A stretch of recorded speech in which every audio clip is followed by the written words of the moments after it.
With Phil stumbling drunkenly out of his bed, preparing in his head all the things he's wanting to be said. 90 minutes of Phil to Phil, with so much time to kill. He promised chill, but all he does instead is beg and shill. The stream's online and straight away begins to whine, but all is fine as long as Shaz's benign and doesn't step out of line. His content's immature for all to endure like fresh manure, but I feel sure he ran straight to feeling so insecure. The money he earned from yesterday was withdrawn and long gone, as Phil's spending impulse is always set to stay on. If supports are also slow and stays so low and fails to grow, you never know, the show may turn into an easy bingo. Once ticked off across the board with charge to what because his code can be ignored, just how much DSP makes us feel so bored to help us fight or sleep and try to keep alert to watch a creep who play bingo, but Phil will bitch on why his sheep are also cheap, while DSP is chasing green, we're seeing green across the screen as Phil's routine predictability rivals are so machine. Snorting, burping, leaning, ban, it matters not if actually funny as child can't see if powers make him feel less of a man. Takes a drink and starts his like before launching into a big pretending there for bills when truth is there to buy a wrestling JPEG. Talks about his shitty life of college cat and party life and all his strife for forgetting that it's done well and they were rife. With drama he will react but isn't act, that is a fact as he rehearsed to be exact in how he felt he was attacked. Teaches nearly over and awareness in sight, with what to white despite Phil to the light that tips were not white. We'll say alright it is okay and now it's time for Phil to play, but first he'll say that tips will help from being off the other day. And with those words we win again, it's never if but always when the game is won. Thanks to that we made it to the very end.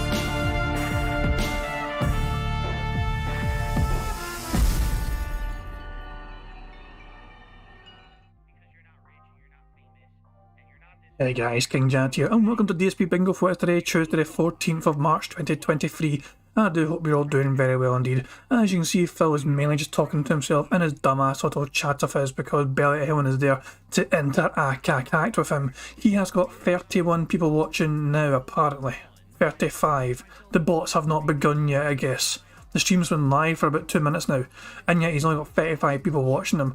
What is up with that? The bots have not been activated by Phil Burnell as usual. Usually this would be a lot higher. So this is suspiciously lower numbers than what is usually shown for DSP Gaming. I'm just going to say it right fucking there. Look at that fucking suspiciously low fucking number. I wonder how quickly that'll fucking rise and rise and rise once the bots get activated. So I guess we can check in 5 minutes time or so. I have a video to share with you guys. It was made by Snort Hogan. Now, you don't usually fucking do this, but I'm going to promote Snort Hogan's little video, DSP talking about clips channels, how it steals his content, and he can't afford to have his own clip channel, and all that crap. It's an interesting, unhinged rant, and I thought I'd share it with you guys in case you guys were not aware of the video existing. You know what I mean? Phil said this during the night stream antics. So, yeah. Enjoy Snort Hogan's wee clip. So, I believe this is an anonymous tip. Have you ever considered making a clip channel for your stream? Sometimes I have to watch highlight channels. I don't have time to watch the whole stream. Well, here's the thing. When you say clip channel, you'd have to elaborate on exactly what you're talking about, all right? First of all, highlight channel sounds to me like you're watching someone who literally is stealing my content and only highlighting negative moments, because there is absolutely no one out there, to my knowledge, that highlights good stuff. They only highlight bad stuff because they're a bunch of toxic idiots who that's how they get their attention on YouTube. So obviously I wouldn't recommend that. If you're just watching highlights from a highlight channel, you're actually basically isolating bad moments, okay? Or out of context moments that they make look bad. Now, when you say clip channel, see, there's a difference between, say, like a shorts channel and a clip channel. A clip channel, I guess what that would do, for example, I've seen these channels for big YouTubers. Like, for example, I've definitely seen one for Moist Critical. I think it's called like Moisty Clips or something silly like that. And I think what it is someone does it for him, or he pays someone to do it. They watch his raw content. They take what they feel is the best moments of his content every day. They chop it up into digestible videos. So let's say in one day of content, he'll have 4 of these. So 4 highlights will go up on this clips channel. And supposedly that's supposed to highlight his best stuff. You see it, oh, that was good, right? You laugh at it.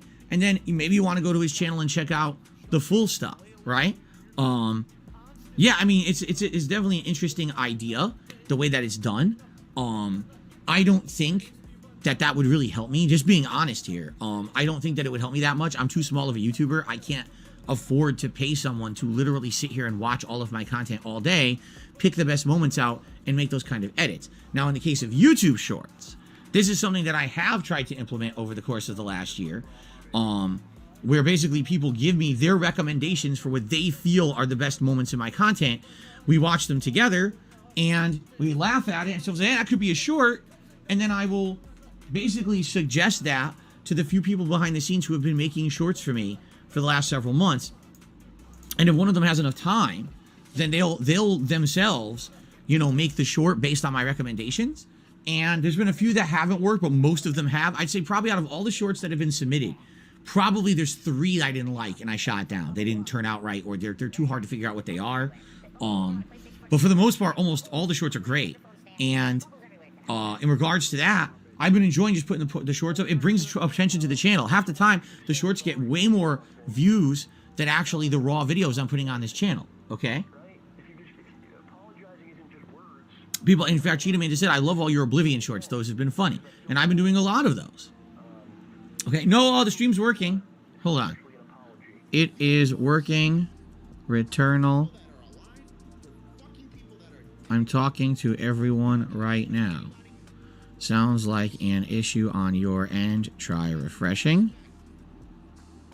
I don't know. Returnal's saying that it's just infinitely loading for him, but obviously I'm talking with you guys, right? Anyway, so in regards to a clips channel, that entails a lot more work. That entails a lot more scope. Meaning, if you're just making a few highlights, you know, YouTube shorts every once in a while, every few days, that's one thing. A clips channel entails a lot of work from people who have to be dedicated to do it. I can't pay anyone to do it. And I don't have the skill to know how, you know. So, plus, I'll be honest, no, I don't feel that if I made a whole new channel called DSP Clips and I threw clips on it, that people would watch it. I don't think so. I mean, maybe that's just me. I don't think I'm big enough. If I was a giant streamer and people were like, oh, I want to know the best things that the giant streamer did today, and then maybe I'll go watch some of the videos based on the recommendations, but I'm not. I don't get that kind of attention on YouTube. You know what I'm saying? Like, I don't think that would even be very beneficial. Maybe I'm completely off base here, and you guys know better than me, and if you feel that that is something that I should pursue, then please, by all means, let me know. I love constructive feedback. I feel that this tipper actually is trying to give me some constructive feedback, but I don't see how that would work for a small-time guy like me. You know what I mean? Go. So yeah, kind of nonsensical rambling and raving from Phil as usual. I personally think him having some sort of kind of digestible clips content would actually enhance his fucking channel a huge amount. Because the big problem with Phil Burnell on his channel is that the fact is his content is not digestible in any sort of way. He has a shorts channel, and that's it. That is literally it. You cannot fucking, there's nothing else. It's either endure the whole goddamn thing in hour-long formats, and like no editing whatsoever, aside from splitting up parts, or you get the shorts. There is no in between.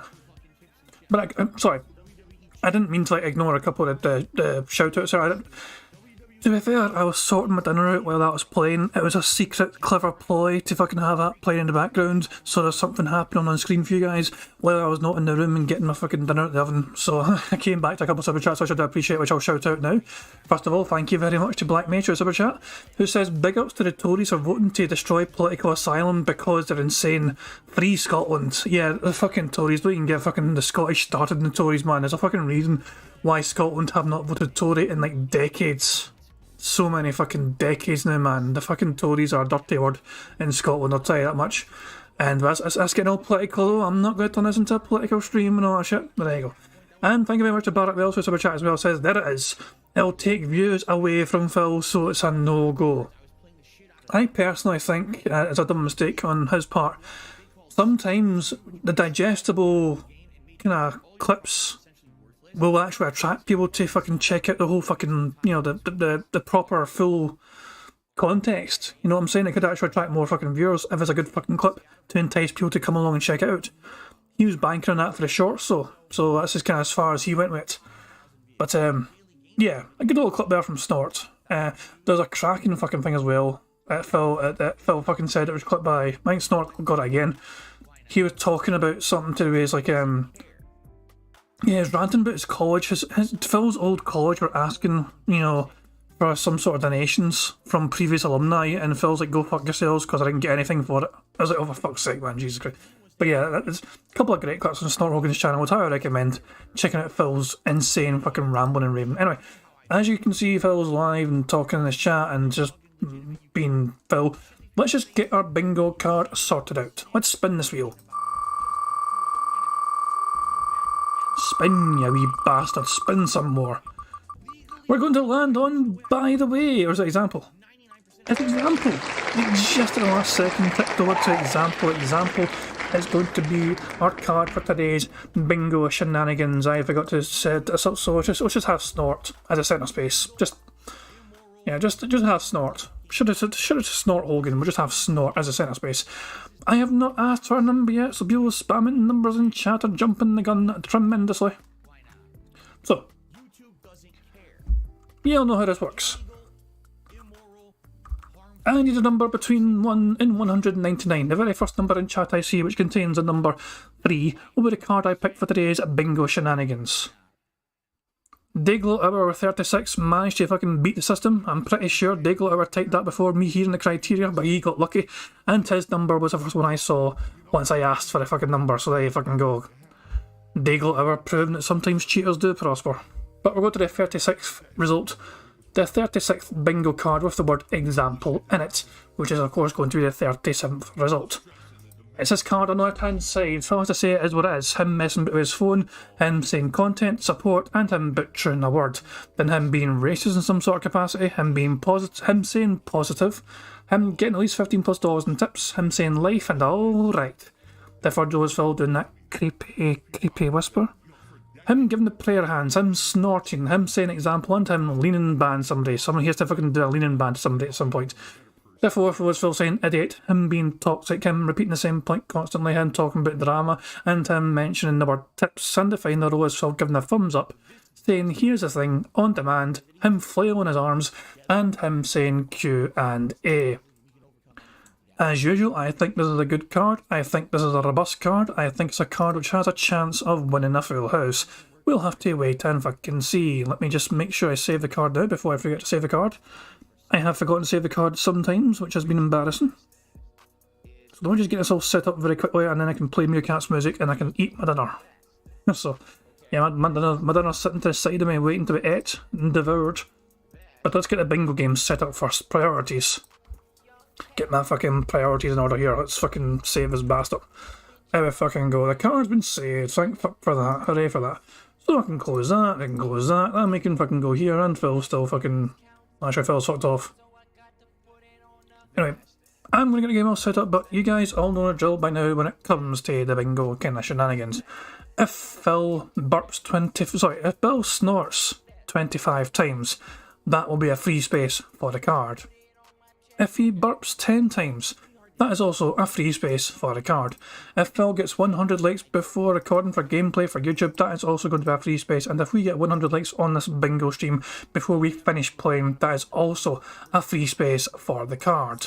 So there are plenty of free spaces up for grabs, and hopefully I won't need them, but it's also good to have them when required. Let's just put it that way. And yeah, aside from that, that's essentially the bingo, you know. And if we get 25 out of 25, one of you guys can win a prize. So yeah, I'm going to turn Meerkat's music up. You guys can enjoy Meerkat's music while I eat my dinner, and hopefully Phil will give me a chance to fucking get a bite of my fucking dinner at least before he fucking begins a shitey wee podcast. So thank you very much for being here, guys, and thank you for helping me pick a card. Enjoy Meerkat's crazy wee tunes while you guys can enjoy the music. I'm going to enjoy my food.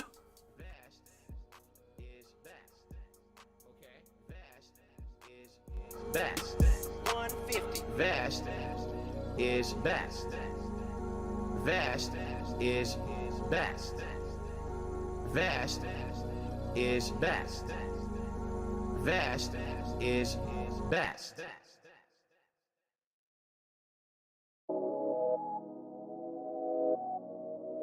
Now, I do have a favor to ask, okay? I mentioned this on tonight's late stream. I'm going to probably be mentioning it on every stream this week. Here's the deal. This week, I have 2 very large bills due. But then, I also have my day off on Wednesday. I'm bringing this up because I need you to refocus your support if you were already planning on supporting me this weekend. This one's for all my baby girls. Phil's a joke, Phil's a clown. Fucking loser. Phil's this, Phil's that. He's a loco. Phil's a beggar. Phil's a beggar. Phil's a joke, Phil's a clown.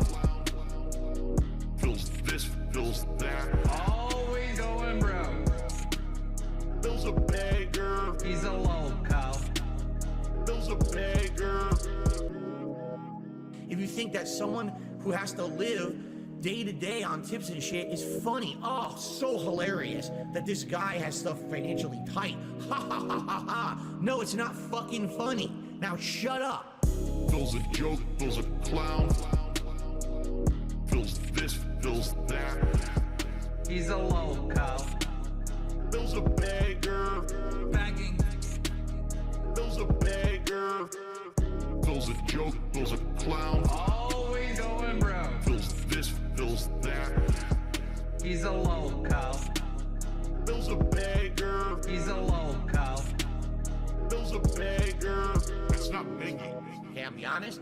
It makes me nervous because I've noticed recently there's actually been an uptick in super chats, which is great. It helps the channel long term, and certainly I'm not being ungrateful. And if that's the only way that you can contribute or support the channel, great.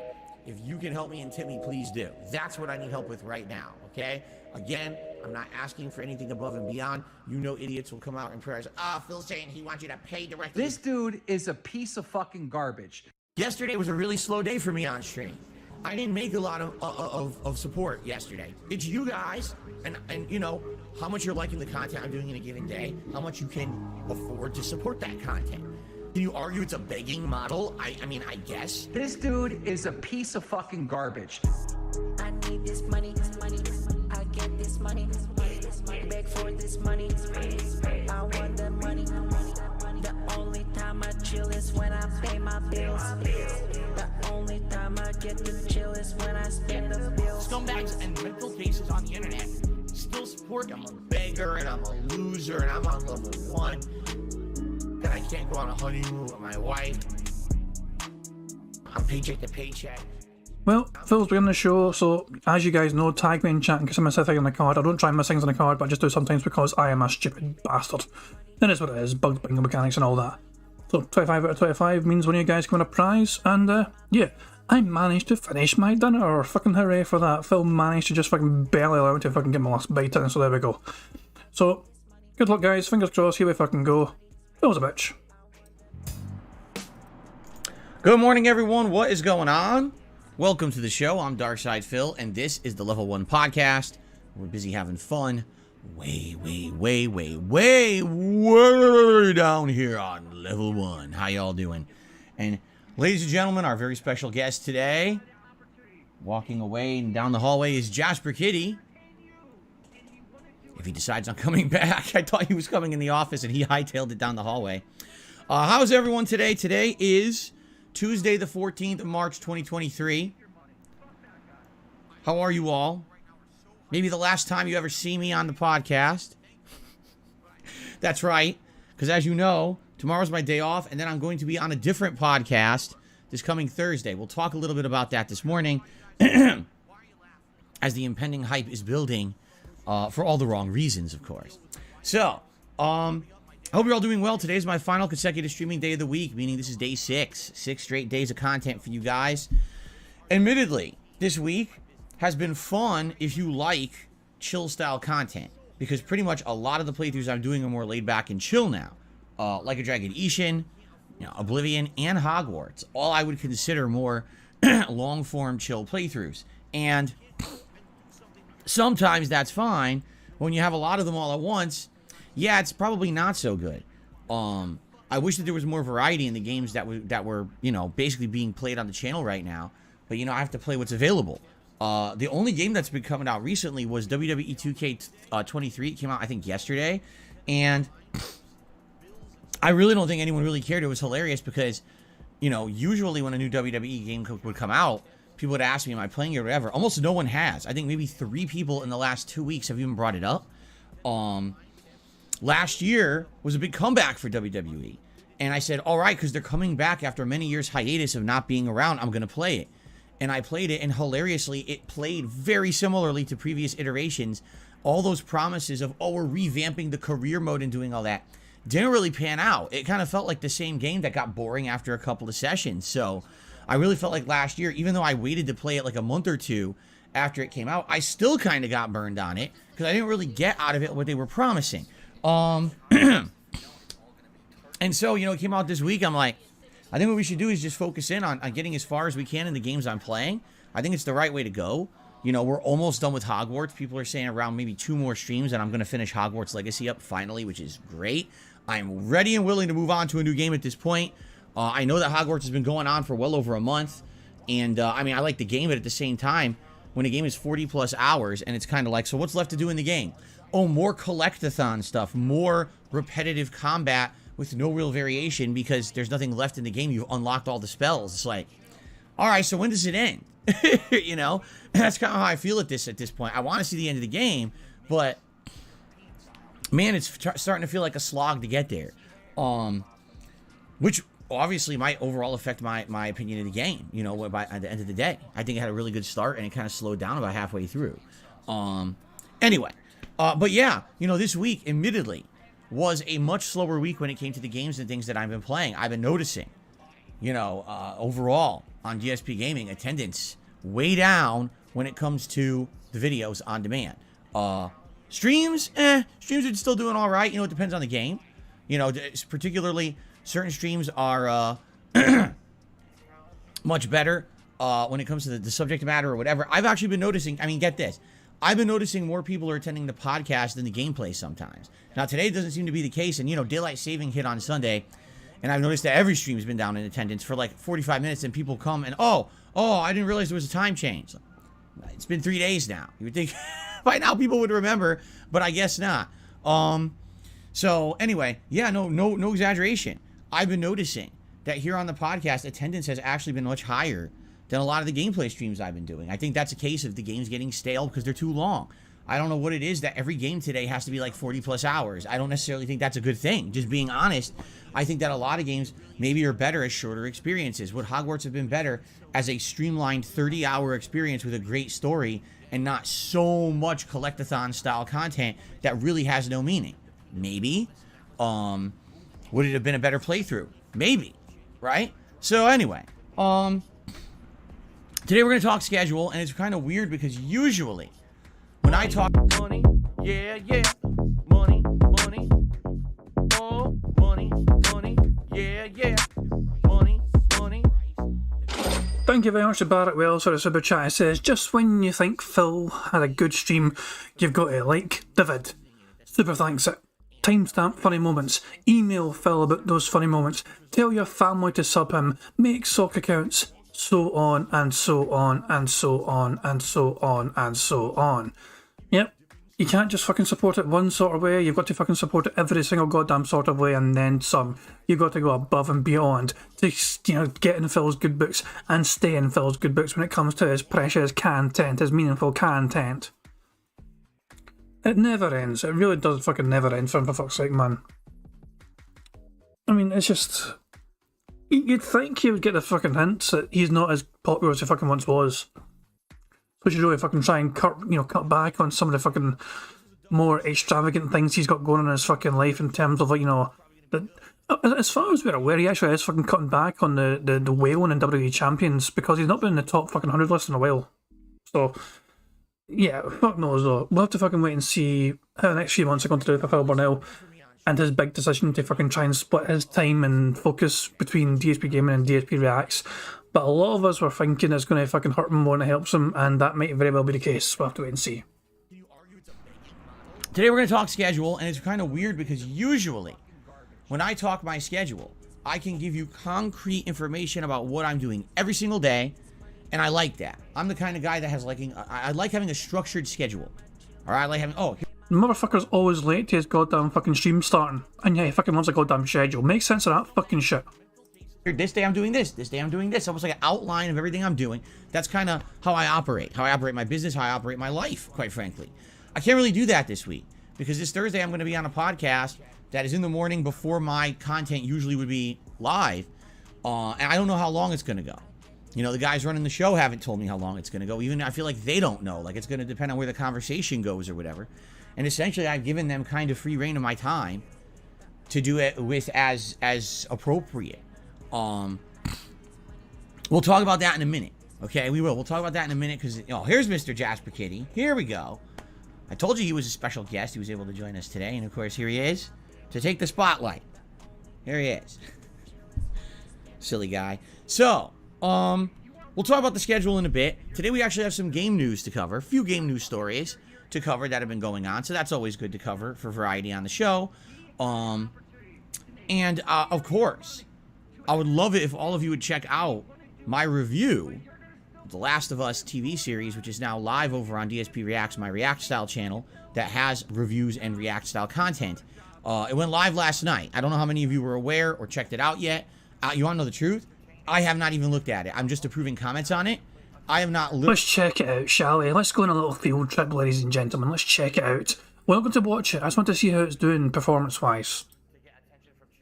So, we need to go to our channels. DSP Reacts, otherwise known as the King of Hate Vlogs. So, a sadly pale comparison. DSP Reacts, The Last of Us TV series, episode 9 and overall series review. 12 hours old, 712 views. Wow, that shit's just popping the fuck off clearly. Just fucking hold it fucking back from just fucking doing storming the internet. Fuck me, man. Nobody fucking seems to fucking care, Phil. So, what a fucking surprise that is. Literally looked at the review. I kind of don't want to, because I feel like with that channel, Let's rewind that, just so we don't miss anything. know the truth, I have not even looked at it. I'm just approving comments on it.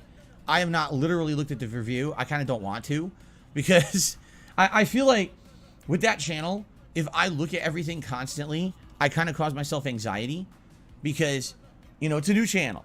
It's exciting for me to do something new. It's the first time in so many years that I tried to launch something new here on the internet. I knew it wasn't going to explode with popularity. It's very much my hardcore fan base that are going to watch it, and I'm hoping that over time, you know, we'll get more. But last night when I did that review was very much in my older style of content. And what I mean by that is I reviewed episode 9 of The Last of Us, and then I did a series wrap-up review all in one video. It's like 25 minutes long. And I didn't pull any punches. I didn't sugarcoat anything. I unleashed my true feelings about the show and everything about it. And some people, I'm sure, well, I know some people completely disagree with me because I'm reading the comments and approving them. And that's fine. I think that's what the internet is all about. It's about open discussion. Either you agree, you disagree. You know, everyone has a right to voice their opinion as long as they're being civil about it. That's perfectly fine. So, you know, that's cool, but, you know, I do feel like a lot of the times the stuff I'm uploading over there, I'm looking at it. How's it doing? How's the views? How's this? How's that? Why am I doing that? Why am I stressing myself out? Right? Just put the content up. If you guys like it, tell me. If you don't. It seems like the review content over there is doing pretty good. In particular, you know, the Joker review I did last week did good. The Last of Us review series has been doing quite, you know, pretty darn good. And, you know, I'm planning on doing more. In fact, I'm going to be reviewing Sonic the Hedgehog 2 later this week, and I actually watched it last night. And I'm going to talk a little bit about that on the podcast today, although, again, I don't want to spoil my review, but it's the first time I watched any of the Sonic movies. And I watched it, and I would like to just, you know, very briefly tell you my early thoughts on it, a little preview of what the review will be later on this week when I... Is it just me, or is him fucking rocking back and forth like a fucking demented motherfucker so distracting today? I don't know why today it's more distracting for me, fucking seeing him rock back and forth like some sort of fucking demented luncheon. But the fact of the matter is, I am so fucking distracted trying to fucking pay attention to the things he's saying, but all I'm thinking of is, why is he making me feel seasick, rocking back and forth like that, all like he's on the X and Y axis? I am literally I'm feeling seasick. I don't get seasick. And yet I'm fucking feeling a bit queasy, just fucking looking at him rocking back and forth all goddamn... Why? Have that be a fucking question that fucking Stuttering Craig fucking asks, and why are you fucking always rocking back and forth and not able to fucking just sit still on your own goddamn fucking content, Phil? I get a chance to sit down and film me. So... Do you think he watches movies like this as well, and watches like The Last of Us? He watches The Last of Us fucking rocking back and forth next to fucking Cat who's just fucking trying to chill and just sit still. Now Clemens was asking, have I spoke with Stuttering Craig? I have sent them tweets, but he has not responded to me, so I've got no idea if he's... I don't even know if Stuttering Craig is aware of my existence. All I know is I've definitely tweeted at them a couple of times, and that's that. I've not spoken directly to them, I've had no correspondence to them, and quite frankly, I'm not really looking for that either, to be honest. I don't know. I'm still on the fence of how much we can trust Stuttering Craig to deliver a meaningful interview with Phil. On a little preview of what the review will be later on this week when I get a chance to sit down and film me. So, Anyway, if you didn't see it last night, yes, my Last of Us review is now complete. Please head over to DSP Reacts. It's youtube.com/@DSP Reacts. Sub to the channel if you want to get notified on all the content and talk in the chat when I do my weekly streams. Share your thoughts on all the content over there. Give me a look. All right? It's very different from the kind of stuff that I'm doing here, that's for sure. It's not really game related at all. It's more everything else. Okay? So we'll talk about that in a little bit too. All right, so where do we really begin? When I got a schedule update, talking about the podcast. We've got the Sonic thing. Man, I don't even know where to begin. Where do you even begin? You know what I do want to say? I need more suggestions now for what should I watch next for review content for DSP Reacts, because I know I've watched the whole Last of Us show and I've watched Sonic 2. What's next? What I basically need? I need to either know a TV show or a series to watch that I can review weekly. So maybe do like one episode a week of covering 1 or 2 episodes of a show. And then I'd like to know what's the next movie that I should watch for over there. All right.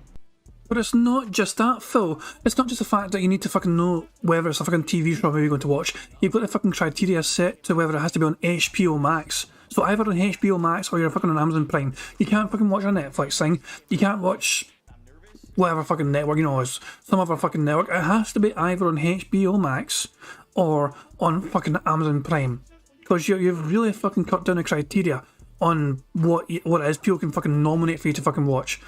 Why don't you just fucking pick a show that sounds interesting to you, Phil? Why is it up to your goddamn audience every single fucking time to fucking pick something? Why don't you take some fucking responsibility for your pathetic little fucking life and you pick something you think would be fucking good to talk about on your own goddamn content?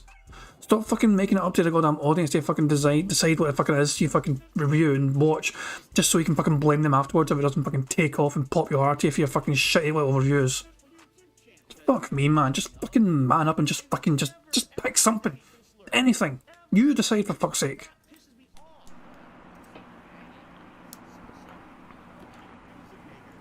So let me know. Share your thoughts.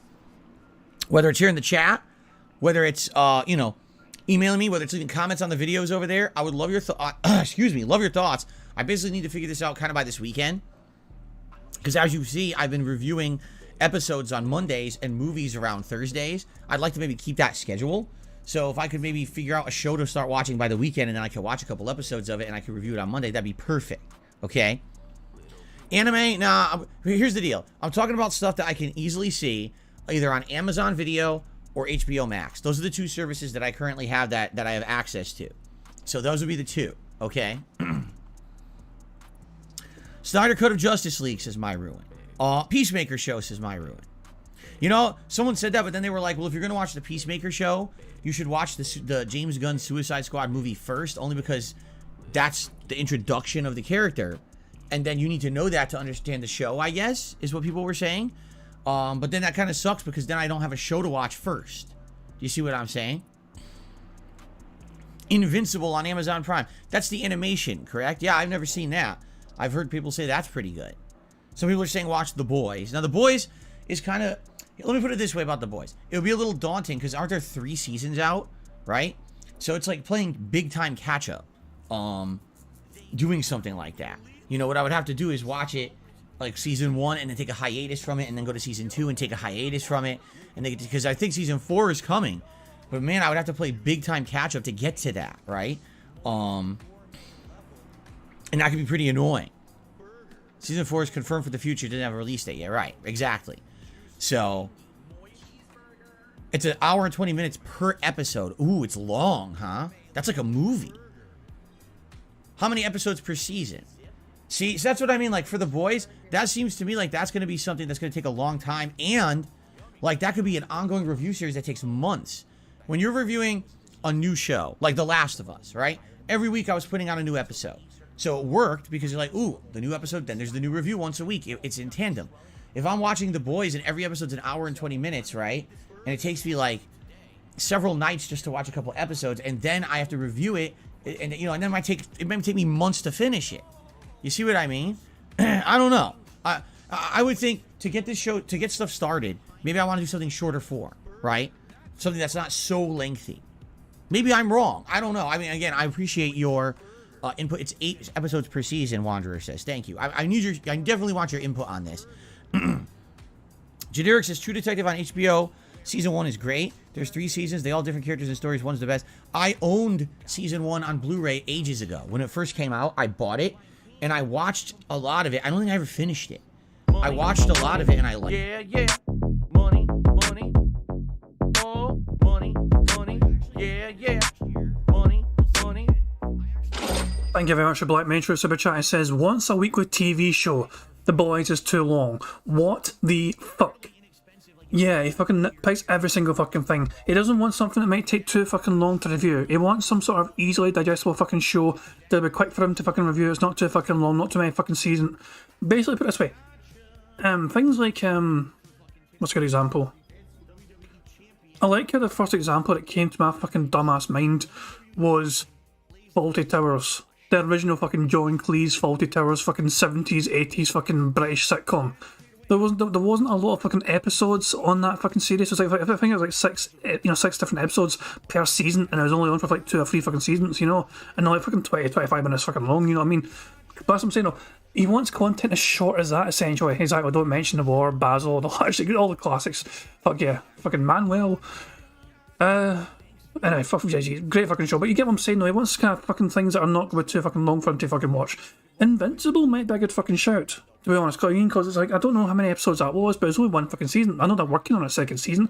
The second season is going to come out within the next, I think at some point this year, I think it'll come out. I don't know how long the episodes of Invincible are, but I assume it's like half-hour-ish. So, yeah, I imagine that. Invincible probably would be a good thing for him to fucking review. He's out late to the fucking party. But Invincible is probably the best kind of fucking shout. Either that or just pick a fucking movie, Phil. For fuck's sake. Can't review this fucking show, it's too fucking long. Can't review that, it's too fucking... Fuck off. Bought it and I watched a lot of it. I don't think I ever finished it. I watched a lot of it and I liked it, but I can't remember it that well. I know it has Matthew McConaughey in it. That's all I remember. Really, that's literally all I remember. Snyder Cut of Justice League is in parts, and it leads to the release of Shazam and the Flash movies. Catch the algorithm. It makes sense. I agree with you. That's one I would definitely want to watch, because I never saw the original Justice League.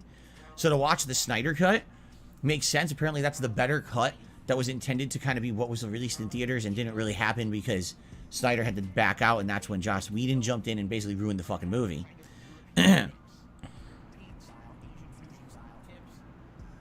Anyway, okay, thank you. This is good. So, all right. Justice League Snyder Cut. You know, Suicide Squad / Peacemaker. Invincible, The Boys. These are good suggestions. Please keep them coming. I need to know as many suggestions as possible. Because I basically, by this weekend coming up, I have to pick a new show. So I can start watching it, and then I can do my first review on Monday, and then I got to figure out a new movie to review later on next week. The review of Sonic the Hedgehog 2 will likely be coming this Thursday. I'm thinking probably maybe this Thursday night I'll film it after my late night stream. Would be a good time to do it, I feel. Okay? Cool. To far less viewers for a movie that's made in 1993. I agree. 672 says you should be watching or reviewing something that's trendy and releasing weekly. I agree, but what would that be? Right now, the only thing going on is The Mandalorian. That wouldn't make sense. I never saw the first 2 seasons, and I don't have Disney+. It has to be something on Amazon. It has to be something on HBO Max right now. There you go. Okay. Anyway. So. Good. I'm glad we had that discussion. Thank you for your suggestions early. And let's keep talking about this over the week. Let's figure this out so that by this weekend we can kind of lock in what show you want me to watch. Okay? Cool. All right. So, all right. Let's get started. Let's talk about all these various different topics. Okay. So first of all, I saw Sonic the Hedgehog 2 last night. All right, and I don't want to spoil my review on it, but I want to talk a little bit about it. I went into it with absolutely no prerequisite knowledge because I didn't see the first movie.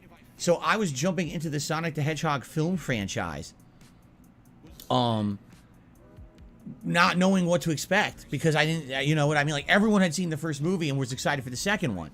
Because, oh, Knuckles is in it, Tails is in it, and they weren't in the first one. Well, I didn't see the first one, okay? So what I will say is, as an outsider watching the movie, you know, kind of jumping into this universe, it was at first a little confusing, but actually not. Because they do. I would say they do a decent idea of just giving you a general idea of what's going on. At the same time, like, man, is this weird and different from the games? Like, what on earth? I thought at least this would have some tie to the games at all. There's no Mobius, right? There's no roboticizing of anything. Even though Eggman is the villain, it's completely different. It's not even close to, anything that I know of the games or anything like that. It's just like, what on earth? You just start scratching your head like, what is this new thing they have created? So he could have watched it on YouTube for like $4, the first episode, sorry, the first movie, sorry. He chose not to. He had no way to legally watch the first one without paying extra for it, so he chose not to. So him being confused is his own goddamn fault. And what's funny is the movie definitely has references to the game. There's a scene where Sonic hates water. It's like his bane, which is hilarious because everyone knows the water stages in Sonic are the most annoying. And he even drinks an air bubble, like, which is exactly what happens in the game. I thought that was funny. There was several different references to the games in it, but they were more like Easter egg references if you've played the games rather than things that were established as part of the lore of this universe. Man, was it weird seeing Sonic 100% in the human world, Earth, rather than like Mobius and stuff like that. It was fucking Earth. Welcome to Earth. Fuck me, man. Clyde Dale says Mobius isn't from the games. Money, yeah, yeah. Money, money. Oh, money, money. Yeah, yeah. Money, money. Thank you very much to Black Mage for Super Chat. Says it's almost like the first movie set things up. Exactly. Fucking exactly. Yeah, sorry, as I was going to say before interrupting her, Clyde Dale says Mobius isn't from the games. That was an Archie comic thing. Apparently so. I'm not too clued up. I really should be more clued up on Sonic. I grew up loving Sonic the Hedgehog.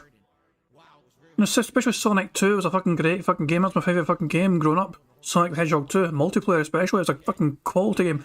But I'm not very clued up on my lore though of Sonic, That's something I am ignorant about, but it is what it is. Money, yeah, yeah. Money, money. Oh, money, money.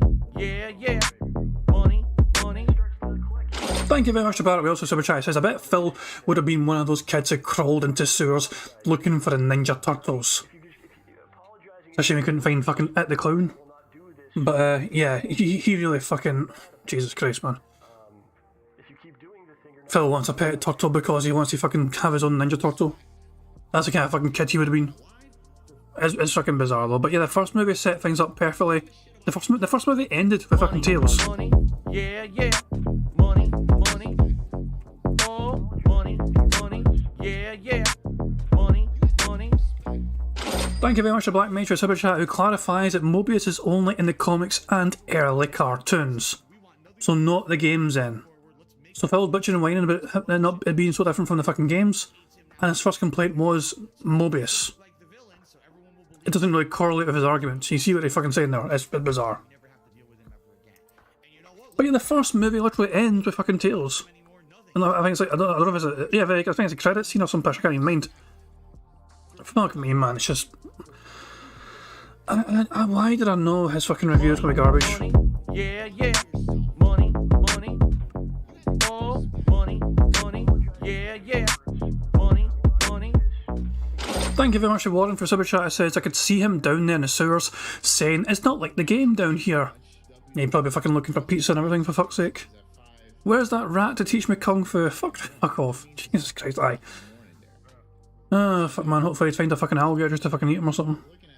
But nah, fuck me, man. I knew him fucking skipping the first movie to fucking review the second one without seeing the first one was a big fucking mistake. But this is... Keep in mind, I guarantee you he's probably going to fucking drop a mention in there of him blaming his audience for picking that to review. Even though he actively chose not to even fucking try and rent the first movie for like $4 or something to fucking watch first one before the second one, he will blame his audience for picking it. Because remember, this was an audience vote. This was like some sort of member vote on DSP Reacts. Pick what I'm going to react to next, and that was a fucking winning vote. Sonic 2. References if you've played the games rather than things that were established as part of the lore of this universe. Man, was it weird seeing Sonic 100% in the human world. Earth, rather than like Mobius and stuff like that. It was weird. And Okay, I will say this, because again, I don't really want to spoil my review. I enjoyed it, but I didn't love it. I thought that there was some really fun, interesting stuff and not so good stuff. I laughed a lot, and that's a good thing. It's a good thing that even though you're watching a movie that you know isn't like high cinema, you're still enjoying yourself and you're laughing. You know, popcorn movie is probably a great way to describe it, as opposed to, oh, masterpiece, it will resonate with me forever. It's like, man, I watched for 2 hours and I laughed a bunch and I had a smile on my face and it was an enjoyable ride, and that's a good thing. But I will simply say one thing, okay? This movie, much like a lot of these adaptations of pop culture, suffers from Transformers syndrome. What does that mean? It means that they really are trying hard to wedge in human characters that have absolutely nothing whatsoever. Yeah, yeah. Money, money. Oh, money, money. Yeah, yeah. Money, money. Thank you very much to Prophet for a super chat. It says, Black Mage lies. Mobius is also in Sonic 2. Look, I don't know, let's just try and nip the drama in the bud right fucking there. I'm sure Black Mage wasn't trying to lie. If anything, Black Mage might have been mistaken in not including that as to where fucking Mobius was. But no, I'm not gonna allow you to say he lied. It's possible for people to make mistakes rather than try to mislead you. So let's just nip that in the bud right fucking now. No one's trying to fucking lie, apart from the person we're seeing on the screen right now. There's the only fucking liar here in our vicinity right now. Jesus fucking Christ, man. Yeah. But yeah, let me rewind this, just so we don't fucking miss a point of what Phil's trying to fucking say. This Transformers syndrome fucking garbage. Of pop culture suffers from Transformers syndrome. What does that mean? It means that they really are trying hard to wedge in human characters that have absolutely nothing whatsoever to do with the plot into having their own storylines and be important when they're really not. Like, if you take the movie of Sonic the Hedgehog 2 and you literally cut out all of the humans, it's still a good movie. You know what I'm saying? And when I say all the humans, I mean everyone but Dr. Eggman, because Dr. Eggman is obviously the villain. But literally, you could remove all of those human characters, and the movie would be like an hour and 15 minutes, and it'd probably be a better movie. But that's all I'm going to say. The whole premise of the first fucking movie was Sonic found a fucking family to belong to. You know what I mean? It's like he actually found people to fucking trust and put his faith in, and he had like friends and fucking people to, you know, essentially love to have in his fucking life. And the second one kind of builds on that. You know? I said, I'm not much of a fucking Sonic fanboy in terms of like these days. I'm not too fucking clued up, but I've seen the movies. You can argue. I mean, it's a fair point to fucking say, you know, a little fucking side story about the people trying to fucking, like, I think it's like his like you know, it's like that sister, is it mother-in-law, sister-in-law, aunt or some pish? She's trying to have a fucking wedding or some pish. You know, she's trying to get fucking married. That's like a wee side story thing. You know, you can argue it's not a fucking strong little side story thing. But for Phil to just say that all humans apart from Eggman serve no purpose in the fucking movie is just so fucking... Well, it's a classic Phil ignorant statement. Barrett Wells says, Sonic went into hiding to protect the universe and found out it wasn't his fight alone, he made friends. Exactly. Fucking exactly. I am going to go at 1.25 speed because Phil's pissing me off. This review is going to be fucking garbage, I'm telling you now. Alright, so I've seen it. You know, I enjoyed it, but it's not a great movie by all means. Full review coming later this week. If you like a little bit of what you just heard, I will fully flesh out my thoughts about different scenes and things later on this week when I do my full review over on DSP Reacts, okay? Cool. Alright, let's talk schedule, shall we? So here's the deal. Today, after the Level 1 podcast, and by the way... Money, yeah, yeah. Money, money. Oh, money, money. Yeah, yeah. Money, money. Thank you very much to Black Mage for the super chat. It says two things. One, they cut the humans way down in Sonic 2. James Marsden is barely in the damn movie. Two, Transformers always had human characters. It's just Phil trying his absolute fucking best to sound more intelligent than he actually fucking is, you know what I mean? But when Phil wants to fucking make these fucking reviews, he wants to try to pretend to be some sort of authority on some things, that he pretends he has some fucking knowledge on some of these fucking things, just because he fucking grew up in the fucking like 80s and 90s watching fucking cartoons. He thinks he knows all the goddamn perfect lore behind it when he's actually forgotten most of the goddamn shit. Basically, whenever Phil is talking and trying to sound informed, basically just think of this. God, it's like you just use words you hear randomly to try and sound smarter. That sums it up fucking perfectly to me. Let's talk schedule, shall we? So here's the deal. Today, after the Level 1 podcast, and by the way, again, I have to say, this daylight saving is ridiculous. My viewership's been down for 3 days in the first hour because of this daylight saving. At some point, people have to realize the clocks have changed, right? I hope so. Anyway, today, it's Wolong Fallen Dynasty. Now, allow me, excuse me, I have to burp. Ooh, very gross. Allow me to reiterate what's going on with Wolong Fallen Dynasty. I know I have to kind of say this every time, all right? You ready? I don't like Wolong. I feel it is a game that pales in comparison to its, mainstream predecessors from FromSoft. It tries a lot to emulate Sekiro and fails. It's wonky, it's buggy, it has bad draw distance, it has worse graphics. Basically, taking a look at Wolong, all right? On paper, it sounds like it works, but as soon as you start playing it and you see some of the shortcomings, you're like, it leaves a bad taste in my mouth. It really does feel like a game that it's not really worth your time unless you're the kind of person that absolutely, positively loves the ultra hard game genre. You'll love it FromSoft and Money, all of money, yeah, yeah. Money, money, oh, money, money, yeah, yeah. Money, money. Thank you very much to Black Mage for a super chat. It says, also, Phil and Black Mage are wrong. Sonic's home planet in the movie was indeed Mobius, according to the Sonic Wiki. Well, as I said, as I've seen the movie, but I just never fucking paid too much attention to what the name of things. I know he came originally from a fucking planet, and his mother figure in that fucking movie at the start was like some sort of big massive owl or some push, who fucking, spoiler alert, she doesn't seem to make it. But she gave Sonic a whole fucking bag of rings, and he fucked off to the human world and some push, just, that's how the fucking shit goes. But yeah, it's, I never clocked on to what the fucking name of the world was. I just knew it was a different world that Sonic started on. And, yeah. The Sonic movie is one of those kind of things that could have been a massive flop because obviously they had that original fucking design of the character and it just looked terrible. Some kind of strange fucking hybrid between man and hedgehog, and it just didn't look right. The fucking eyes looked weird, the teeth looked weird, the feet, the legs. I mean, it's just such a bizarre. The original concept for that movie and how Sonic was going to look was just so fucking busted. And the internet just fucking screamed and bitched and whined so much that the kind of movie guys like, okay, you know what, we're going to fucking change this. We're going to fucking change this up, and they fixed it perfectly. And who knows, that might have been a plan all along. It could have been a fucking strange fucking 1000 IQ plan from the movie guys to fucking say, you know what, we're going to fucking change this last second, change all the models so the Sonic just so it looks like the proper fucking Sonic. And whether that was the case or not, I think it seemed to work because the movie was still a decent movie. But yeah. It's Phil's loss, he's no fucking watched it. But yeah, he could have watched it for $4 on YouTube. He chose not to. He's a dumb bastard. Also, Phil said positively, so let me tick that before. Well, I remember, let me just tick off positive. There we fucking go. Now let's rewind in case I miss anything.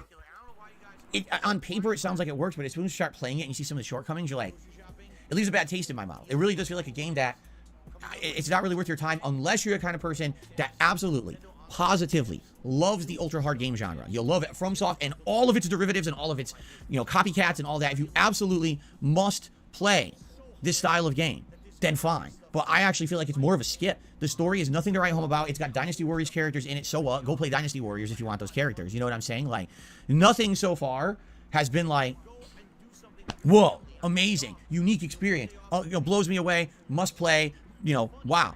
And it's funny because basically, when I played Sekiro, I know I was very critical of the game. After I beat it, I was a lot more, fair to it. And then what's happened is over the years, as I play other stuff, like when I'm playing this, when I play Wolong, I realized, man, even though when I was playing Sekiro, I really didn't like it as much because it was a one-trick pony style game. It really was all about the parry system, right? I play Wolong, and it makes me realize how good Sekiro was. It actually makes me appreciate Sekiro more playing the inferior game, you see? And I think that's what it is a lot of the times, is in life, until you have a perspective from which you can compare and contrast, you don't actually see something for what it is. I think I actually respect Sekiro a lot more now because I've played something that I feel is inferior, you see? So anyway, I don't like Wolong.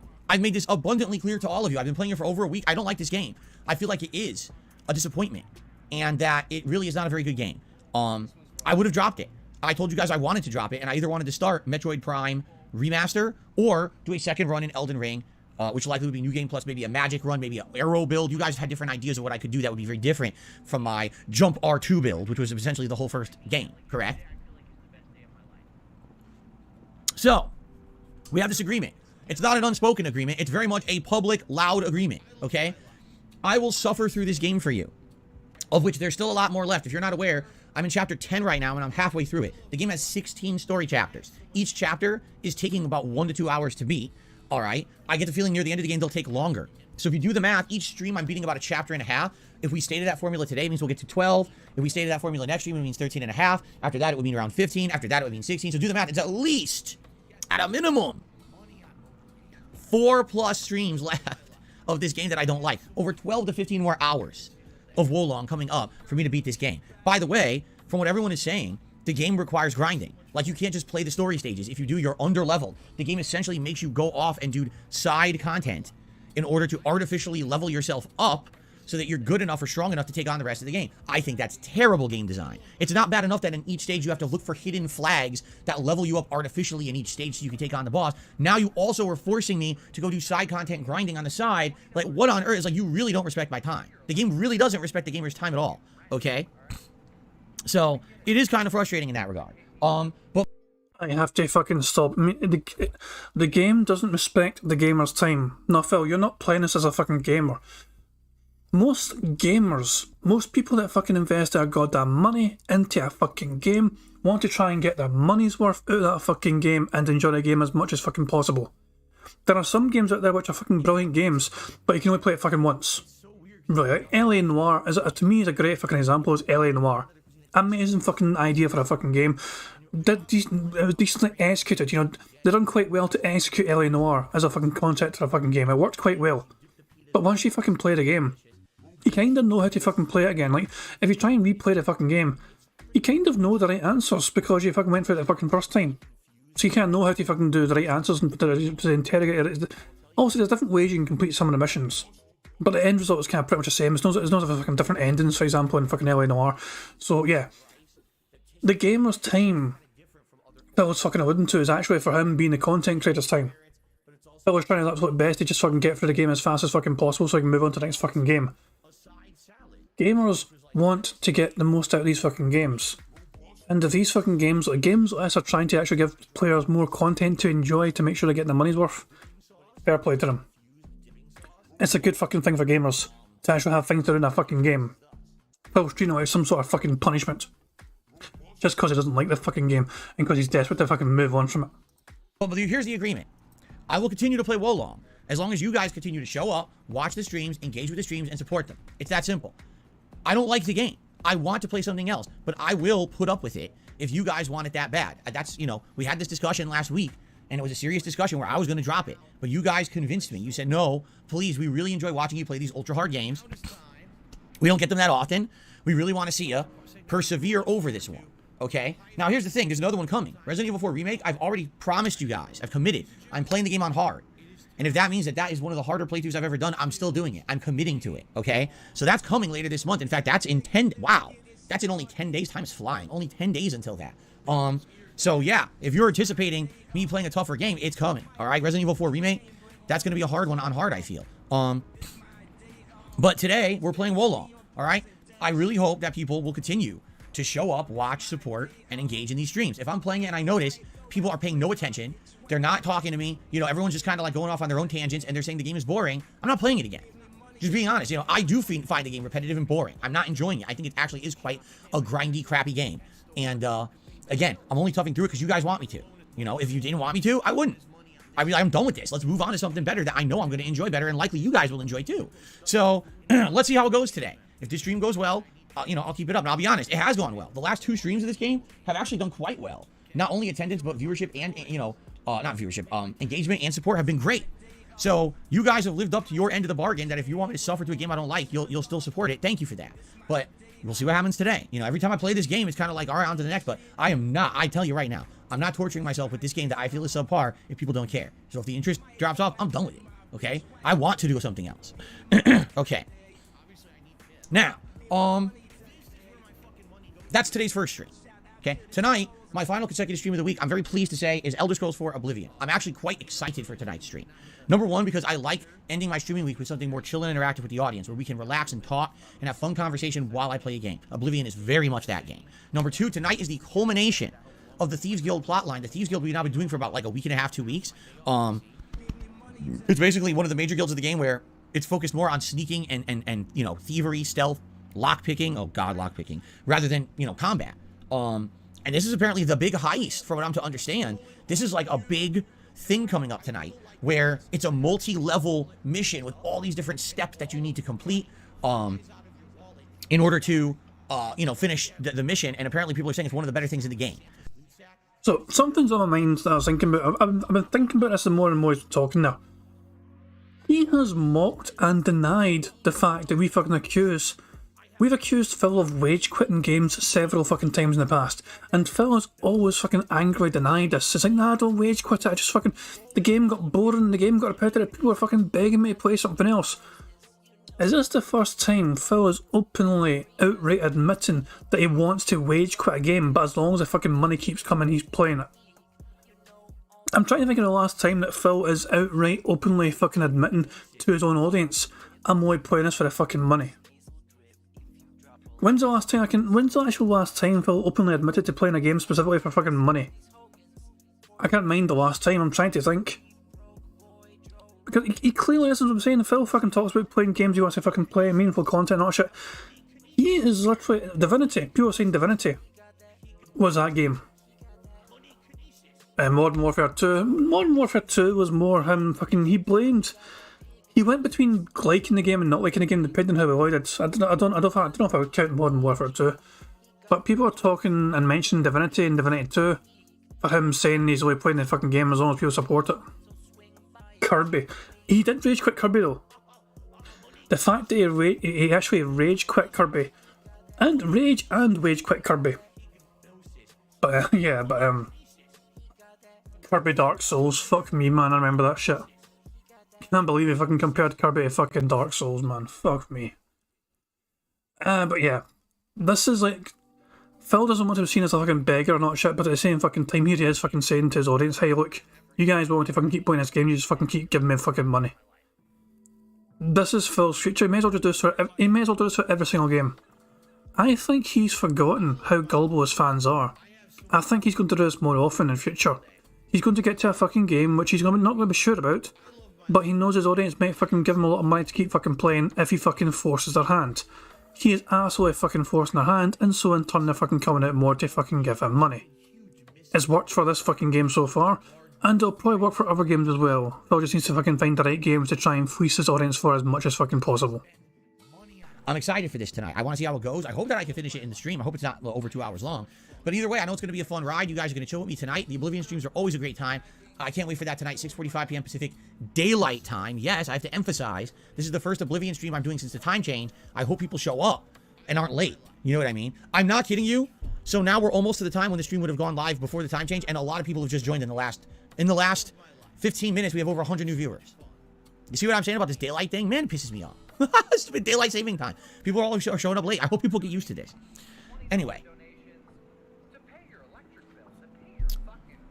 Alright, I have to do it. I have to do it. Ready? I fucking hate daylight saving time. I hate it. Man, I hate it. I can't wait till they do away with it. By the time, hopefully they get rid of it by the time I'm dead. You know, I'm 40 now, I'm gonna be 41 in less than a month. You know, hopefully by the time I die, they've abolished it. That would be great. That would be my one thing that I'd like from my government. Can you abolish daylight saving time before I die? Say it with me, everybody. Nobody cares! You know, maybe something productive in my lifetime for my government would be great. Anyway, I'm being sarcastic. Okay. Let's continue on. Tomorrow I'm not here. Alright? Tomorrow's my day off. And I hope that you guys, I'm full of hat? How dare you? How dare you say that? Anyway, tomorrow's my day off. Hopefully it's relaxing. I have a bunch of stuff I need to do. Running around. In fact, you know, last week was a more relaxing week. This week I need to run a bunch of errands and stuff. So, it's going to be a little bit more busy in that regard. It is what it is. I'm going to try to relax with my wife when I have a chance, and I don't know what we're going to be doing tomorrow. I have actually no clue what our plans are, what we're doing for food. We haven't really even talked about it. You know, it gets stressful. I think, by the way, is it next week or the week after? Shoot. No, I think it's the week after. So not next week, or it could be next week. I think it's next week. I think my day off is actually Thursday instead of Wednesday. I think. Because I think my wife said her work schedule changed. So I think next week may actually be a 7-day week. Thursday, Friday, Saturday, Sunday, Monday, Tuesday, Wednesday. I think next week may be a 7-day streaming week for me. Which might actually really work out. Because that means I might have a little bit of extra time to finish up. Like maybe I'll finish Hogwarts next week, which would be great. Maybe I'll get really far in Wolong and almost beat that too. Hold on. If that actually is the case, that is incredible, because I don't know if I'm going to be here next Thursday. I think I am not here next Thursday. But if that is the case, then by God, my fucking schedule somehow fucking lines up with Phil's, and that is just an incredible fucking coincidence. I'll have to wait and see, I guess, but still, that'd be fucking hilarious. Which would be great, because it would be nice if, like, when I start Resident Evil 4... Prophet says, so Phil confirmed that Kat gets her schedule in advance. Yep. Phil's denied this in the past, but here he is fucking saying it now. Kat indeed gets her fucking schedule. I guess it's the fact that Phil doesn't talk too much about it. Kat doesn't fucking mention it to him, Kat forgets to probably bring it up, and Phil probably forgets to fucking ask as well because he doesn't give a fucking shit. Maybe I could even balance that with another new game like Metroid Prime, and maybe balancing those two would be great balance off of each other as the daytime stream, feeling refreshed and new for the end of the month, as opposed to still having a million lingering playthroughs, you see? So anyway, I'll let you know, I have to confirm that with my wife, but anyway, so I'm not here tomorrow, okay? I'm off from streaming. In the meantime, please have a safe and fun day. Have fun. If you catch up on anything here on DSP Gaming, or perhaps you'll catch up on a lot of the content over on DSP Reacts, where daily there's new DSP versus the Internet episodes, and now my review of The Last of Us. Please remember, if you enjoy the content, if you could give those videos a like to help me out, that would really be great. And of course, if you could contribute, maybe you can do a super thanks on a video if it's eligible, because a lot get claimed. You know, look at the description of the video, maybe leave, drop a tip or whatever. That would be great. I would really appreciate that. So, here's the deal. Thursday is the big day. Although for me, I really don't feel like it is a big day, but all my detractors are hyping this up like it's some kind of humongous day for them, like it's a celebration day, because I'm being interviewed. Oh, you're the one that's fucking making a big, huge fucking song and dance about it, man, for fuck's sake. You're the one that fucking said this is going to be the biggest thing that's going to happen to the fucking Side Scrollers channel. Hyping yourself up like some sort of big shot. Jesus fucking Christ, Phil. Most detractors are expecting this to be a big, massive fucking nothing burger. We would be pleasantly surprised if you actually fucking are asking difficult questions which you actually have no fucking answers to, which are pressed on to fucking provide some sort of fucking reliable, tangible evidence for. We would be pleasantly fucking surprised if Craig actually fucking is able to debunk your lies that you're fucking likely to spew on your goddamn stream. Hell, I'd be fucking pleased if Craig just fucking asks you why you fucking rock back and forth all the goddamn time when you're fucking talking to people.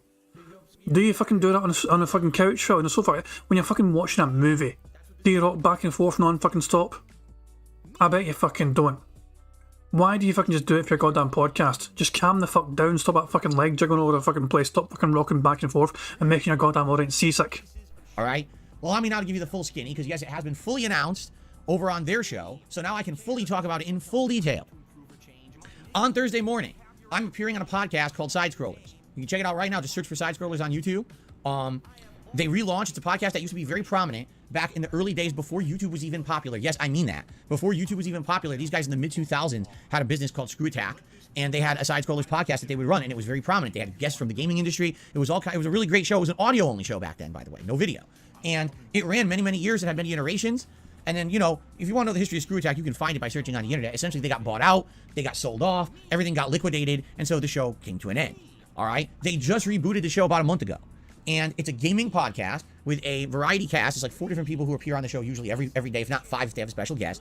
And they talk about all kinds of stuff, including gaming news, industry news, entertainment, personal topics about pop culture. I think they're currently doing a show on collectibles. They're doing all kinds of fun stuff. And, you know, they contacted me last month asking if I wanted to be a guest on the show because they were looking for guests to come on in this rotation of guests that they're going to have. And I told them I would be interested, sure. But then when they finally announced that I was going to be on the show as a guest, all my detractors flooded them and said, oh, if you're going to have Phil on the show, you can't have him on as a normal guest. You've got to interrogate this guy. You've got to hit him with 5... You got any evidence that we said that, Phil? Have you got any evidence whatsoever that any detractors managed to fucking personally persuade Craig to change the entire format of his own goddamn show, specifically because of that detractor's request? Money, money, yeah, yeah. Money, money. Oh, money, money, yeah, yeah. Money, money. Thank you very much to Black Mage for Super Chat. It says, Craig is going to underhand those softball questions. It's very possible. We don't know. It's funny, I was on Raven's stream earlier on, and I was ranting at Raven as well. Like, Raven had me on the fucking, as part of his wee call on Discord, so I could rant and rave on stream as well. And we were talking about the interview. And it's one of those things where I'm on the fence of how it's going to fucking go personally. Craig, it's hard to fucking tell Craig's motives here. He's obviously trying to fucking grow his channel and try and get it into some sort of fucking standing again and get some fucking attention in it. I feel like Craig has got far more to gain from this than Phil has, and if Craig plays his hand right, he is capable of having a really interesting fucking show which people are going to fucking actually, you know, give him some plaudits for and appreciation for. I'm not going to fucking say that Craig's going to fucking, you know, put Phil to task and fucking demand answers and not shit, because he's not going to get them. Phil's not going to fucking fess up just because Craig fucking asks nicely. But I feel like it's one of those things. I mean, Secret Limited sent me a link while I was in Raven's chat of another interview that Stuttering Craig did with somebody in the game industry. It was like some sort of kind of controversial figure. It was some hard-hitting questions, and most people seemed to enjoy the interview and seemed to think it was a well done interview. And neither person looked bad. It was an interesting interview. I saw bits of it anyway. And there's potential there as long as Craig has done his homework. That's all I'm going to fucking say about it. Let's just see. Let's just give it a chance. That's all I'm going to say. I'm not expecting much. My expectations are low. But I'm not going to write it off yet. Let's just give Craig a chance. That's all I'm going to say. I think it's the smartest thing to do. Don't have high expectations, but let's just see what happens. And said, oh, if you're going to have Phil on the show, you can't have him on as a normal guest. You've got to interrogate this guy. You've got to hit him with 5 million questions about all the horrible things that we accuse him of on the internet, right? And it's messed up because, honestly, they wanted to just have me on the show as a guest. But because of this influx of attention and hate against me, they can't do that. It has to be essentially an interview, interrogation, whatever you want to call it. It has to be that now. So it is what it is. Everyone else who's appeared on that show could just be a guest. They could just appear on the show and be like, hey, I'm here to be a guest. We'll have some fun. We'll talk about the topic of the day. You know, I'll chime in a little bit and talk about myself and my content, but outside of that, I'm just here to be a guest and join in the camaraderie and the fun of the show. Me, I can't do that. I'm not allowed to do that, apparently, because I'm just, I guess I'm just such a horrendous, heinous villain individual on the internet. I can't have fun on a show. I have to be interrogated. Which, by the way, I just want to make this fully transparent. I don't blame the hosts of Side Scrollers at all. They've been absolutely inundated and bombarded on their social media and everything by my haters for weeks, basically saying, we want you to ask this and that and this and that and this and that. And they caved into it, apparently. They could have, if they had any... See what I'm saying? I might have had I don't know, I feel like I've lost a bit more respect because Craig decided to fucking flop and cave in to detractor demands and say, you know what, Phil's so controversial, we're changing the format. Money, money, yeah, yeah. Money, money, oh, money, money, yeah, yeah. Money, money. Thank you very much to Barrett. We also Super Chat says, I'm the victim. Me. Ree. Fucking me, man. Me, Ree never gets fucking old. Just swear to fuck. But yeah, Stuttering Craig could very easily have just said, you know what, fuck what everyone else is saying. This is my fucking show. I'm going to fucking date the usual fucking way how I want to fucking date. This was a decision that Stuttering Craig decided all by his fucking self to fucking do. He saw them at a fucking interest in this fucking topic of, you know, this has potential to be something more than just a random fucking guest on the fucking Side Scroller show. Craig decided himself, nobody fucking coerced him, no one held a fucking gun to his head. He is the one that fucking runs the fucking show. He is the fucking captain of his own fucking ship, and he decided, you know what, I'm going to change the way I fucking do this because of the DSP. And I think he's obviously doing it to try and fucking get as much attention as possible in Side Scrollers and try and build up interest and build up pipe and all that shit because of the fucking show it's only came back in the last month. But Phil fucking, you know, he is fucking spinning his own tall tales here. And literally, they'll be hearing this. Craig will be fucking hearing what Phil is saying and thinking to himself, what the fuck is he talking about? Why does he think I'm fucking just kowtowing to the fucking mentally ill detractors? Phil's head. You know what I mean? But I'm pretty sure Craig hasn't got the fucking most, you know, he would have been so fucking flooded with messages. He got to the fucking point where he's like fucking asking for people to fucking dox himself so he can fucking, you know, so people can fucking have some sort of substance to back up their claims. He was literally getting fucking hundreds of fucking messages per day Just on tweets alone. Just saying, like, hundreds of different fucking mentions and all that shit. Brian Arts is saying on top of that, DSP's been talking about interviews for so long that he can't really go back now. Excellent fucking point. A Prophet as well. Prophet says he doxed himself to Craig on Craig's request. Prophet doxed himself. Didn't hear a fucking thing back. Radio silence. For all we know, Prophet's information that he gave to Craig will be used in some capacity by Craig. We'll have to wait and see. I'm just going to say give benefit of doubt. We'll just fucking wait and see what happens. But, yeah, I don't have high expectations, as I said. I don't have high hopes, but we'll have to fucking wait and see. By my haters for weeks, basically saying, we want you to ask this and that and this and that and this and that, right? So, here's how it's going down. Thursday morning, the show starts 9 a.m. my time, 11 a.m. their time. Okay, that's 2 hours earlier than when I would usually broadcast. So if you want to watch me live on the show, head over to the Side Scrollers channel around 9 a.m. I'm going to actually be on there earlier to get set up, technical, I'm going to try to get everything set up so that all the technical issues and everything are worked out before the show goes live. When was the last time I was on a podcast? Many years ago with the quartering. So actually, I'm going to be here. I'm going to have things set up differently. I mean, the visuals will be the same, but I basically have to mess with the audio settings and everything to make it work, echo-wise and everything. I might have to do something a little different. And so, I'm going to be on that show live. And here's the deal, all right? I'm going to do my best, meaning they're going to ask me every question under the sun. I know they are. I told them nothing's off limits. Ask me whatever you want. I'm going to do my best to answer questions as honestly as I can without putting myself, Duke Alistar, I do shout out at the end of the show. Apparently you're new. I do shout out to the end of the show, so your shout out is coming, and I will address your question. Thank you. Anyway, I'm going to do my best to address their questions, to give them answers. Here's the thing. They are outsiders to all of this nonsense on the internet. They don't follow dark side filled drama. They don't know about lolcow culture on the internet and these cultish people who follow it. All they know, they've been thrown into this whirlwind, this rabbit hole, this circulating toilet. You're taking a lot for granted there, Phil, by the way. You're taking a lot for granted. What evidence is there to suggest that these people are not fucking aware of people like you? They hadn't heard of Dark Side Phil. It doesn't mean they've never heard of fucking lolcows. Like, just because they've never... Does Phil actually think that he's kind of somewhat safe because these fuckers have never heard of him before? When the fucking question got asked up, when it first got brought up by Craig, you guys ever heard of Darkside Phil? And not one single fucking person on that fucking call said, I have heard of him. They were all like, no, who's that? Phil thinks, oh great, it's going to be some sort of safe space for me to fucking warp these fucking minds because they've never fucking heard of me. You show my fucking picture of incident, they'll fucking know who you are. And now they got to deal with it. They've been dealing with it for 2 weeks. I know, because it's messed up. You go on their show, and you're just watching the show, and there's people who constantly ask them about me. Like, Darkside Phil is not here today. Darkside Phil is not on the show. Why are you asking us about this? It's like, do you not understand the world doesn't circulate around me?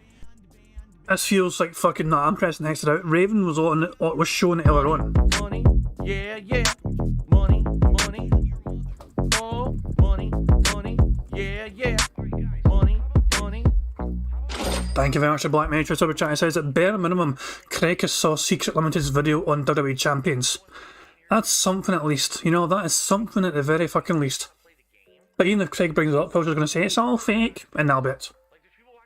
Never mind all the evidence shown otherwise.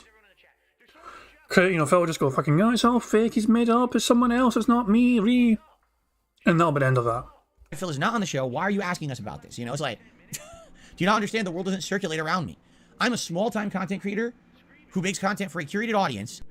Let's fucking debunk this shit right now. Phil's fucking just talking his fucking ass here. Earlier on, as I said, was it Raven was just browsing side scrollers, garbage fucking shite content, you know what I mean? I'm not a big fucking fan. It's to me, it's too fucking boring. That was me fucking personally, just my fucking taking it, you know what I mean? The top of fucking collectibles and Harry Potter collectibles was a big fucking deal. But that's just my fucking taking it, But I didn't see much mention in the fucking chat at all about fucking DSP, if anything. So bear with me here while I fucking go to their fucking channel and fucking investigate myself and see if shut the fuck up, Craig. No one fucking asked you. Fucking random intro fucking video player. Run the fucking channel. So let's go to streams. Let's go to the one they had that they streamed an hour ago, okay? I got no idea what's on this, okay? So let's look at the chat here very quickly. Shut the fuck up. Shaq attack, you shall be judged by the council or Shaq Fu. Fucking hooray for that, isn't that fucking... Is this a whole fucking chat? Okay, this is probably the chat because I'm at this fucking point in time. No one's talking about Phil. Not one person talking about Phil. Can anyone see any mention of Phil here at all here? I can't see any mention of Phil whatsoever. Let's go about 10 minutes or 15 minutes into the future. The chat updates. Holy crap, I'm subbed to AJ. Fucking wow, that's not about Phil. Check out Simply AJ. Fucking wow, they're talking some random happy streamer called Simply AJ. Fucking hooray for that. Is there any mention of DSP anywhere on here? MS says the guy, but that could be a fucking coincidence. I'm just gonna fucking say that doesn't mean it's fucking Phil. Dude says I just posted a pic of my collection that I told you about yesterday. Fucking. Oh, I found a mention. We found a mention of Phil. There we go. One random mention in a fucking sea of otherwise fucking normal discussion. DSP is a living rabbit hole.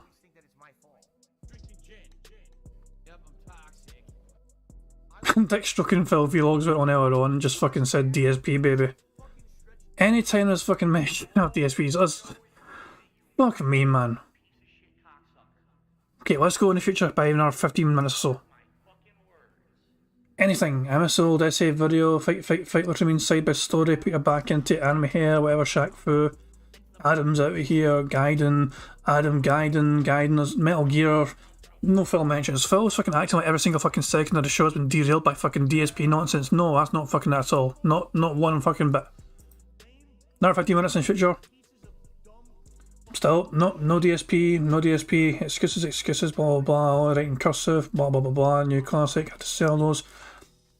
Not one fucking mention of DSP as far as I can fucking tell. Brian Art says, to be fair, there was free mention of DSP in a single chat screen. That's a lot of people compared to his own chat. That's an interesting point of all. One of them was just someone randomly mentioned DSP. One of the other people was not even talking about DSP, but the person's username. The person is Jesus Christ, man, yeah. What's the goal like an hour in the future of this fucking stream? I miss Pogs, Yu-Gi-Oh cards, I still have Pogs, maybe AOL CDs. I'll talk about all these fucking retros. And Ninja Turtles mentioned there, Nintendo Power, My Little Pony, just talk about all these old collectibles. Tax. There's no mention here of fucking Phil. Any mentions of DSP? This guy belongs in prison. Is this fucking DSP related? Fuck knows. No, it's not. It's not of DSP. Okay, you get what I'm fucking saying here. Phil was spinning his own strange ass busted narrative. Fucking pretending that the detractors are taking over side scores. They're all fucking infiltrated and they're fucking turning every single fucking show into some sort of derailing. Oh, DSP sucks and DSP is evil, sort of. Nah. They're doing their own show as per fucking usual. There's barely any fucking detractor nonsense going on at all, and certainly none that'll fucking derail the whole goddamn show. I don't even involve myself in their drama. Yet somehow they push onto other shows. Just because they want to have me on their show, somehow now they have to be harassed for 2 weeks. It's pretty messed up in my opinion. That's my opinion. I think it's pretty messed up. Alright? And quite frankly, I feel like once the show is done, there's going to be a collective sigh of relief everywhere. Alright? That you don't have to worry about it anymore. You know? The thing is, I'm not worried about it. I'm more worried about them being harassed as a result of my haters. That's the truth. And the thing is, I can't control what my detractors do. I can't make them not do something because I don't have any involvement with them. They operate completely outside of the realm of my existence and my own content. And I don't even, like I told you guys, I literally have not even seen anything detractor related in months. I've not paid attention to them at all. I'm sure they've come up with a million. Then how the fuck do you know we're in the fucking chat fucking derailing it? You just fucking claimed that we're in there fucking... He has just claimed that the detractors are fucking hounding these fucking people on Twitter all the fucking time, inundating them all with fucking questions non-fucking stop, and their fucking streams are being hijacked and derailed by detractors. And within the next fucking breath, he's like, I've not paid attention to what detractors have been doing for several months. Something is not adding up here in Phil's story. He just completely delegitimised his own fucking claims right fucking then and there. And if he's going off on a fucking old, age-old fucking thing of someone told me, people are telling me, my mods are telling me. No, Phil. You have fucking bitched in mind before about fucking people not fucking giving you the fucking, you know, the fucking justice of fucking checking. You have moaned so much, Phil, about fucking people trusting detractor content rather than going to you, the source, to fucking check it out for themselves. So if you're fucking just trusting other people rather than fucking verifying yourself and trusting yourself and seeing for yourself what's happening, you're guilty of the very thing you're fucking hating what others do to you. It's just, for fuck's sake, yeah. Tacos also says, sorry guys, I couldn't do the podcast, I had bad diarrhea again. he'll use that classic excuse. Yeah, fucking shout out to Respective Pact, who never got a fucking interview with DSP to try and get some sort of fucking money from all that fucking edit and filming work because Phil had diarrhea. That is literally what fucking happened. According to Phil. And he thinks that was a fucking good fucking excuse to bail on Project 7 in the future of that fucking show. It's either fucking pay people what they're fucking owed, or just let the fucking thing die. And he chose to fucking let it die. Million new conspiracies, a million new pieces of bullshit. I don't pay attention to it. I sit here and I stay in my lane, and I just do my own thing. I don't pay attention to their nonsense. You know what I'm saying? So, you know, there you have it. You know, I'm sure. Here's the thing. Like I said, they're outsiders.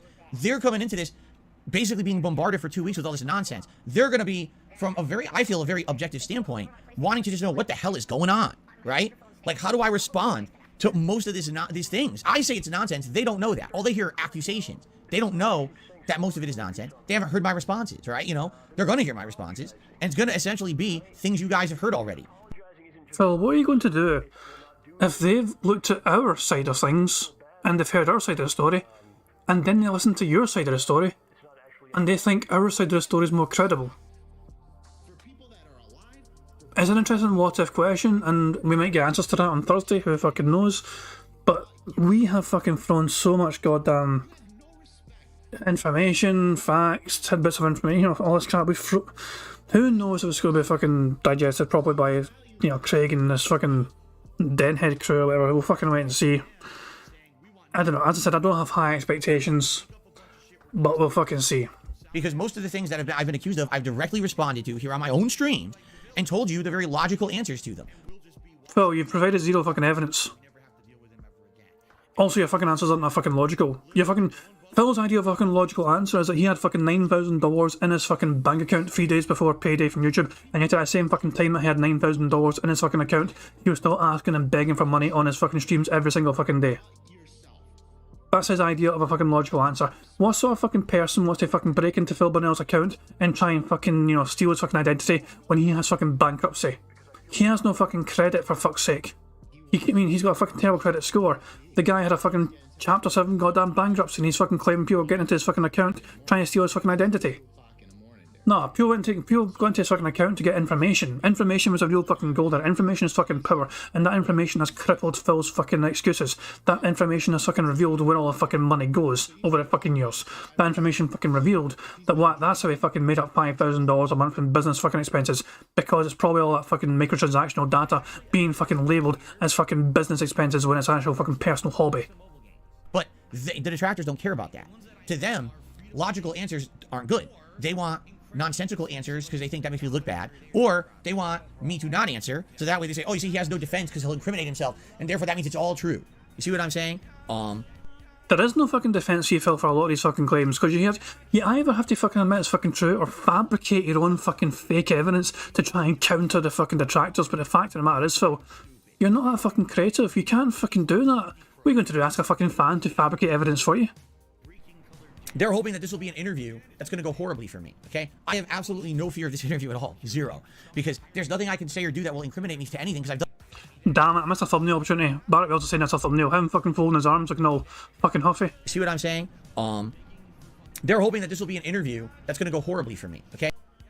I have absolutely no fear of this interview at all. Nah, fuck it. I'll find another fucking thumbnail, don't worry. Oh, zero.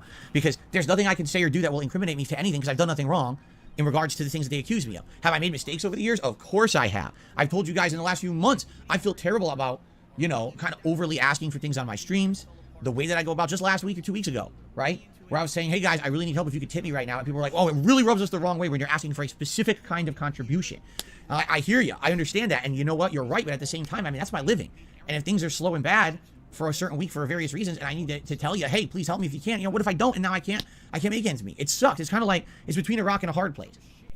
Yeah, that's a fucking you problem, Phil, because you're fucking pissed off at trying, you know, managing your fucking finances. Look, Phil, a lot of fucking people struggle to fucking handle their fucking money responsibly. I will openly admit sometimes myself, I am sometimes bad at managing my finances. Like, I get paid every fucking month, but I'm sometimes fucking quick to fucking spend it without fucking budgeting and planning ahead. I am sometimes guilty of it. It's something I am desperately trying to fucking get better at, but sometimes it doesn't fucking work out for me. I'm not sitting here though fucking begging you guys to fucking help me make up for my fucking financial stupidity. Yeah, sometimes fucking things in life fucking happens, but it's not fucking up to you guys to fucking make up for that fucking shortcomings that I have because I fucking mishandled my fucking finances. No, that's a me problem. It's not to the fucking audience. It's not to your fucking goddamn audience to fucking make up a fucking shortfall and anything because you fucking couldn't handle your fucking money, Phil. Just like it's not up to you. It's just, oh, fucking Christ, man. It never fucking ends with Phil. He's never going to fucking understand how to fucking handle his fucking money. And a reminder to everyone, he's got a fucking finance degree. That was his fucking fancy ass fucking degree he got from his fucking college. A degree in fucking finance. Not for me, man. So, I know I do things wrong. I fess up to them, you know? I want to get better. I feel bad that people have to be put through drama and bullshit because of things that I say and do on the internet. I hate that. I'm hoping that this interview will go well to the point where, at the very least, it'll be a focal point for those who've heard all the accusations about me, right? There's a focal point where you can go and say, watch that podcast that Phil attended. He gave all his answers. Here's the thing. I guarantee you this. This is a guarantee. All of the hosts of that show will not believe everything I have to say. I don't think so. And my detractors will never be swayed anyway, all right? But, if anything, this show should be a focal point, all right? Where, if you ever heard all the nonsense about Darkside Phil on the internet, and you want to hear at least his responses to it, watch that show. Whether it's live, whether it's on demand after, you'll have all your answers in one focal point that you can reference forever, okay? And here's the truth, I'm done with it after that. Like, once I address these issues, all right, these questions, I give my answers, all right? I'm done. I have no desire to then go ahead and talk about it further. At all. So this is like the end all be all of it on Thursday. We talk about it, we get it out of the way publicly on something other than my own content, because when I answer those questions in my content, no one cares. My viewers don't care. You guys here who are my regulars, you don't even care about this shit, do you? Let's be honest. You just want to know what's the next game I'm playing, right? What's the next review I'm doing? You don't care about the next drama session. I didn't want this podcast appearance to be a drama session, but it has to be because of my detractors, you see? Well, Craig decided it. We didn't fucking force Craig to do fuck all, pal. He done it all by his goddamn self. I love that idea. I mean, someone remind Craig, right, if you fucking want to, that Phil thinks that he's such a fucking coward that the detractors are going to fucking change his whole entire format of the fucking show just because we fucking forced it. As if Phil could ever fucking consider the fucking notion that Craig actually thought to himself, this thing's actually bigger than I thought it was, I'm going to change it myself. This is a decision that was taken by the fucking host of the show when he fucking realised just how much of a fucking big ass can of worms he'd fucking opened up here. He fucking realised, oh shit, I can't just have this be a fucking normal guest. This actually has to be something more than that. This actually has to be something more substantial than that. We actually have to do something more and bigger for this fucking guest because it's such a controversial fucking guest, because it's fucking DSP. That was something that Craig decided by them fucking selves, not because we fucking forced that fucking decision on him. He is not that. Jesus fucking Christ. But now Phil thinks he's such a fucking bitch, Craig, that he got fucking forced to fucking change the entire format of the goddamn show just because of us. That is what Phil is fucking saying. Phil's calling Craig a bitch right now. I know that. So, I'll be on the show. Now, here's the thing. How long will I be on the show? I don't know. I am not limiting myself to a time frame. Like, I didn't tell the guys, I can only be on your show for an hour, then I'm booking it. So you better ask the best questions fast. It wasn't like I said that, okay? The way I see it, I want to respect these guys, and they're respecting my time. I'll respect theirs, as long as I feel that they're being fair as interviewers, and they're allowing me to answer questions, and not just sitting there and pounding me with accusations, making fun of me and shit. But instead, it's a serious interview. I'll give them as much time as they want. You know, my normal streams run from 10:45 a.m. to 4 p.m. my time. This interview is absolutely going to cut into that time. 100% it is. How much? I don't know, but it will. Okay. So, I guess what the way I say it is. We'll see what happens, how long it runs or whatever. When that show is done, okay, when it officially ends, I'm going to come over here to DSP Gaming, and I'm going to start up my own stream. Now, usually on my day back from break, I have a lot to talk about. Usually I have my Phil's Day Off segment. I have news. I have all kinds of stuff, right? I don't even know what we're going to do on Thursday. I'm literally leaving it open. Will we even do a formal level 1 podcast, or will it instead just be, let's just do a decompression stream where we talk about everything that just happened, right? Get opinions on the show, how it went. You know what I'm saying? And go from there. We'll see. Hold the fuck on. You said that once you're fucking done the goddamn interview, you don't want to fucking go through it again. Once you're fucking done with it, you're done for it forever. now you're fucking changing the fucking subject. No, that you're changing your fucking mind and saying you're fucking happy to fucking talk about the goddamn interview on your own little decompression session stream. See, will there even be gameplay on Thursday? Okay, I don't Did he mention Q&A, by the way? even know, right? I have no clue what that first stream will be. It could just be us talking. It could very well be. The show ends at 11. I'm out of there by 11:30. My stream goes on by noon. I do a quick podcast that's a half an hour. We get into gameplay. I don't even know. I don't think that's going to happen, though. I feel like we're going to want to talk, you know, kind of do an epilogue to that. Almost kind of say this drama is over because this... It's never going to be over, Phil. You fucking wish it was fucking over, pal. No, fuck, no way. We're not letting go of this without a fucking fight, pal. You can't just fucking get rid of the fucking drama easily because you do some sort of random fucking interview and that's the fucking end of it. Whole ongoing nonsense needs to end at some point. You know, you'll have that one show to watch. If you ever wanted to hear DSP respond to all the drama about him, you finally get it all in one place. You see his official answers by neutral parties interviewing him. These are not... Because here's the thing about the Side Scrollers crew, okay? They're 4 completely different people from different walks of life. None of them really knew that much about me. Fucking one knew you well enough to fucking invite you to do a fucking show with him. Hell, you're almost a part of fucking Screw Attack, weren't you, some pish? No, don't pretend that you don't have a fucking clue who you are. Craig had a fucking decent idea of who the fuck you were back in the fucking day. Just because he's not fucking talked to your ass in like fucking 10 odd years or so, or 15 fucking years, doesn't mean he didn't fucking know who you were back in the fucking day.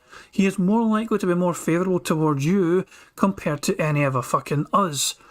Hell, why do you think he fucking asked you? Because he fucking back in the fucking day, DSP, I fucking knew that guy from before when he was fucking started on YouTube. He used to be a big fucking deal. Fucking pretending I'm a wise man. These guys don't fucking know me. Not anymore. No, Craig doesn't know you anymore, for fuck's sake, because he did fucking ignored your ass for fucking 15 years. But he certainly knew you from back in the fucking day and thought of you favourably back in the fucking day. And they have absolutely nothing to gain or lose by this interview. You know what I'm saying? Like, if I come out... Craig has a lot to fucking gain from an interview.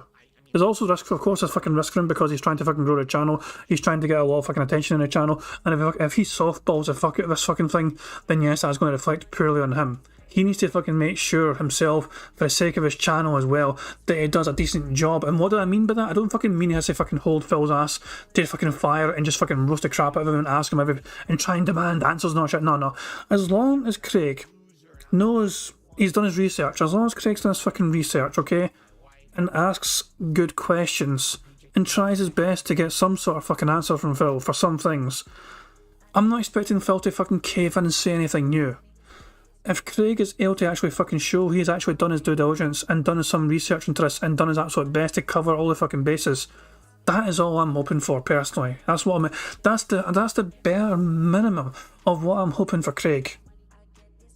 And if you get some gold dust out of Phil, all the fucking better. But nah, a lot of fucking people are saying, if Phil doesn't fucking get, demand answers from Phil, or else it's a fucking softball. Nah, we don't know. We'll have to wait and see, I guess. That's what I'm saying. When first it comes, it's going to be an interesting situation. We'll have to wait and see.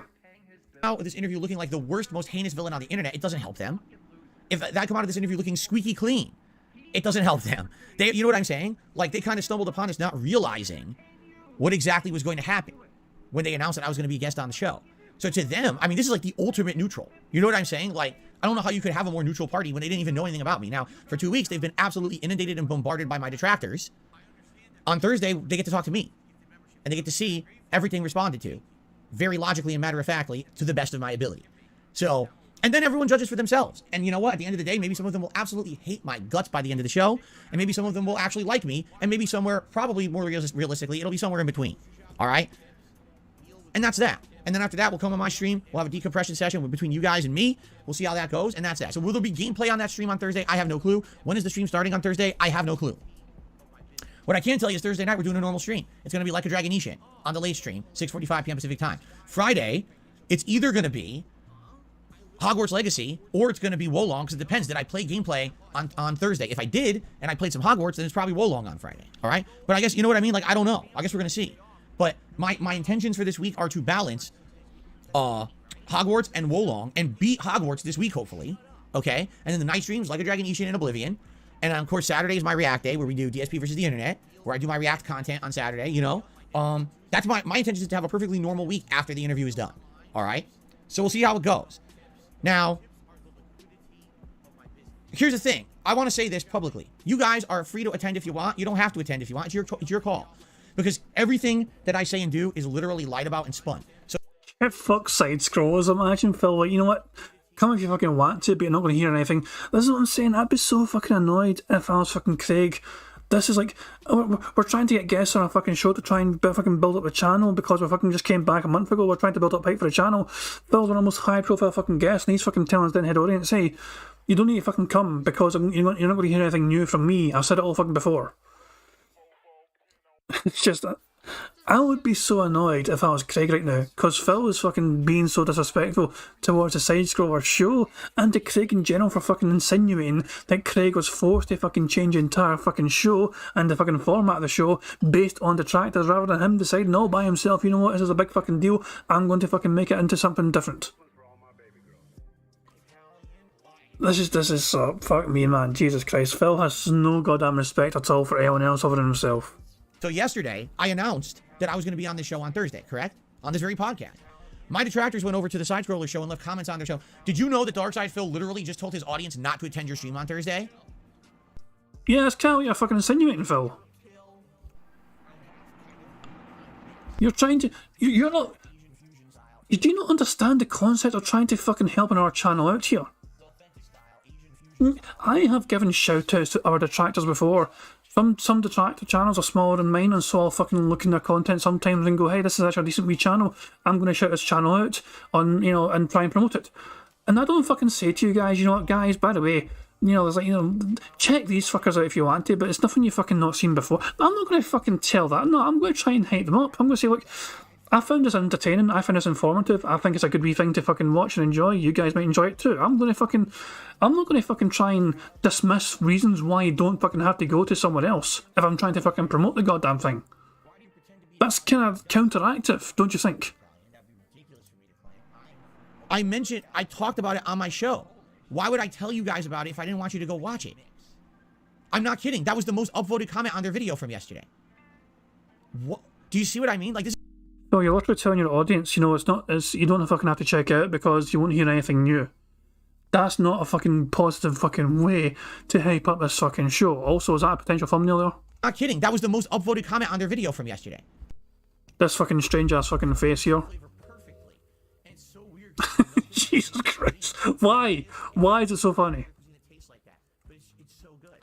Oh, which way the eyes? Jesus fucking Christ, man. I don't know which one I prefer. Do I want this one that's kind of staring at me, or do I want... Oh, fuck, this one. Okay, this one. Oh my fuck, I don't know why it's so fucking funny. Why is it so fucking funny? This fucking face. I don't understand. I really don't understand why. Jesus fucking Christ. Okay, hold on. Let's see how it works. Let's see if this is prime thumbnail material. Give me a second. I don't understand how I fucking managed to fucking find these high quality robust thumbnails. I just fucking do. There's a banging wee tune there. Robust. Fuck man, Meerkat's fucking music is fucking different class, man. Fuck knows how it comes up with it all. Oops, I'm clicking the wrong thing. Hold on, clicking the wrong thing. Hold on. So here's my image. Okay, let's paste that in there. Here's the website. It worked. We don't have Phil's arm anymore, but fuck that, he doesn't need it anyway. Phil's weird ass fucking buggy ass fucking face and the strange ass eyes. Jesus fucking Christ. I still can't go over the fucking eyes.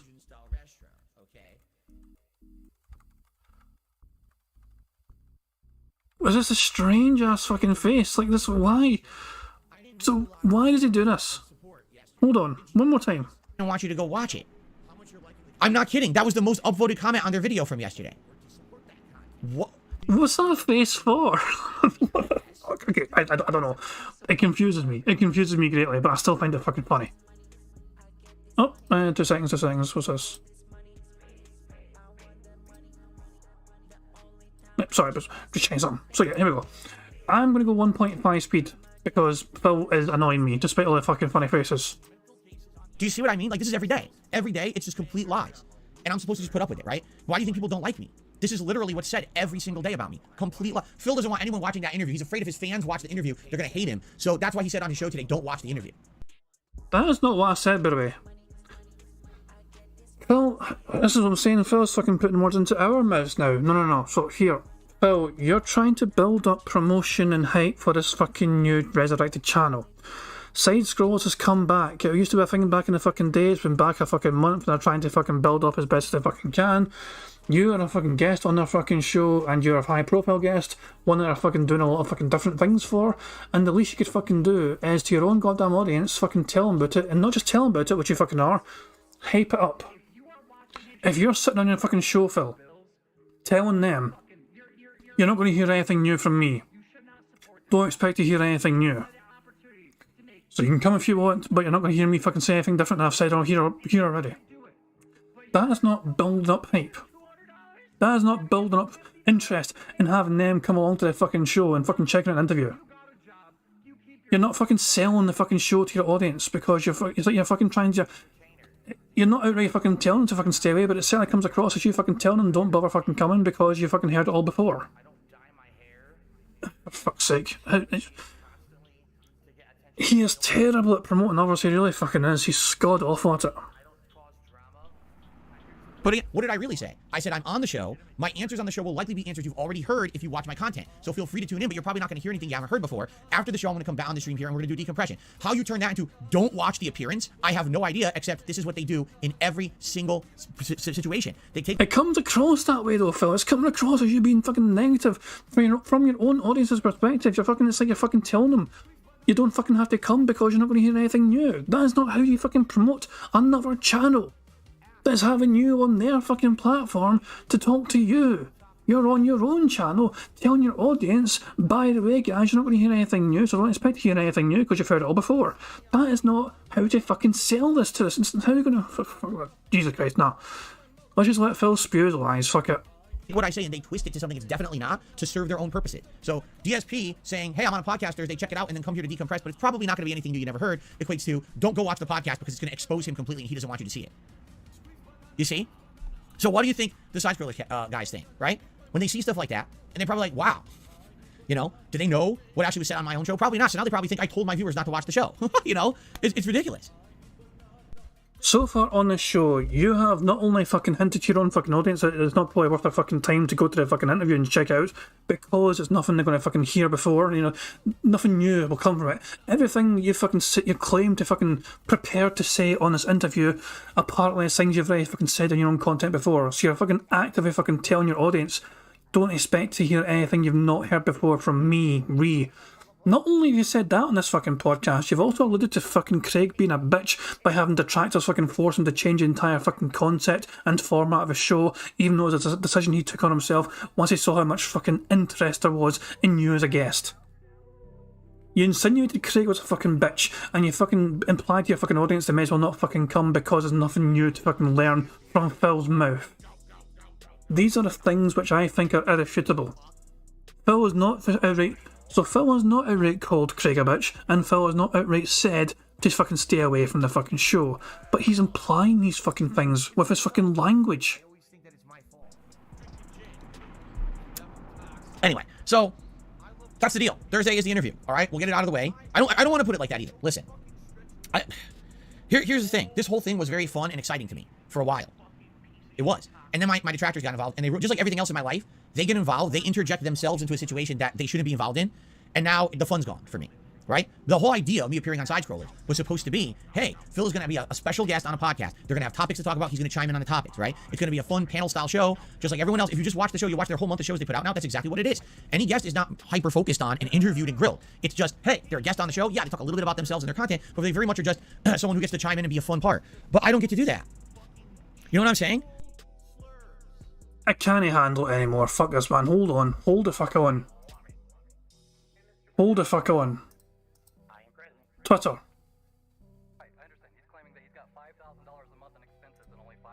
So we're on fucking Twitter. Hold on. I'm generally just going to fucking tweet to him now. Fuck it. Starting Craig. I'm not going to fucking even ask. I'm going to ask a question, but not for a fucking thing. Just bear with me here. can you confirm, but excuse the fucking typing noises, guys, sorry. Can you confirm that you decided to change the format of the interview with...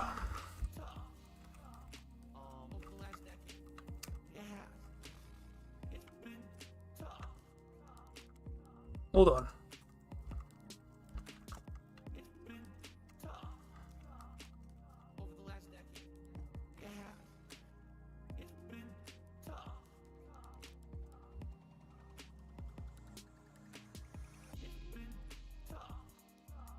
There you go. Let's see what Starring Craig thinks about his shit. Can he confirm that he decided to change the format of the interview with Phil on Thursday rather than detractors forcing you into it? Because Phil seems to fucking think you were forced into this rather than deciding for himself on how to run his own goddamn fucking show. Sent the tweet. Okay. We'll see what fucking comes of that. If he's not responded to any of my fucking tweets before, he probably won't fucking respond to that, but fuck knows. We'll fucking have to wait and see. Fuck me, man. Phil's fucking nonsensical bullshit is just fucking pissing me the fuck off today, man. I'm lying through his goddamn fucking teeth. I don't get to do that. I have to have all the fun sucked out of my life because of these people. And it's funny because some people are like, well, that's a victim complex. No, it's not a victim complex when it's real. You understand? There's a difference between a victim complex is, so something happened to you and you can never get over it. That becomes the end all and be all of you. You can't get past the fact that at one point in your life you were a victim, and that's your embodiment of your person. Okay? I had no intention on going on side scrollers and making this a 2+ hour interrogation of me. I just wanted to be a guest. There's no victim complex there. I just wanted to have fun. My detractors literally ruined that for me. So yeah, there was abuse, there's mistreatment, and yeah, now I am in a situation where I consider myself fucked up. What happened? I didn't create that situation, they did. Right? They're the ones who keep messing with my life and ruining shit for me. But then somehow I'm the one who's always at fault. And that's what I don't get. I will admit things that I've done that's wrong. I do a lot of things wrong. But how can you blame me for this kind of shit when it's them always interjecting themselves into my fucking life? Why can't Phil get sponsors? Why do you think? Why can't Phil collaborate with other content creators? Why do you think? Who the hell wants to be involved with this? Realistically, do you think the side scroller guys are excited for Thursday? Honest question. Do you think they are? Now, I really wish that Craig had never announced that I was going to be on the show because I told him not to. I outright, up front, told him. There it is. There it fucking is. He wants this to be a fucking secret. How in the fuck are they meant to fucking build up interest and hype in their fucking channel being back from the fucking dead when you're fucking demanding to be fucking kept at sea? Oh my fucking god. You demanded Craig to fucking not tell anyone you were going to be on the fucking show. And he went against your wishes. Poor Phil's been betrayed by stuttering Craig. Oh, how the turntables. Fuck me, man. Yeah, I think Craig's motives are interesting. I mean, that's what I'm saying. I'm unclear on how Craig's going to handle this, but I think he's got something in mind. I think he's no... Money, money. I don't know. Yeah, yeah. Money, money. Oh, money, money. Yeah, yeah. Money, money. I was going to say, I think Craig has something more in mind than he's letting on. I think he's a wee bit... He is kind of aware of who Phil was, I think, before even this happened. So I think he's been a wee bit sneaky here, which is against Phil's wishes. That's my... So thank you very much. Oh. Money, yeah, yeah. Money, money. Oh, money, money. Yeah, yeah. Money, money. Thank you very much, first of all, to Black Nature Super Chat. He says it's not fun because he's scared of fucking questions now. Fucking exactly.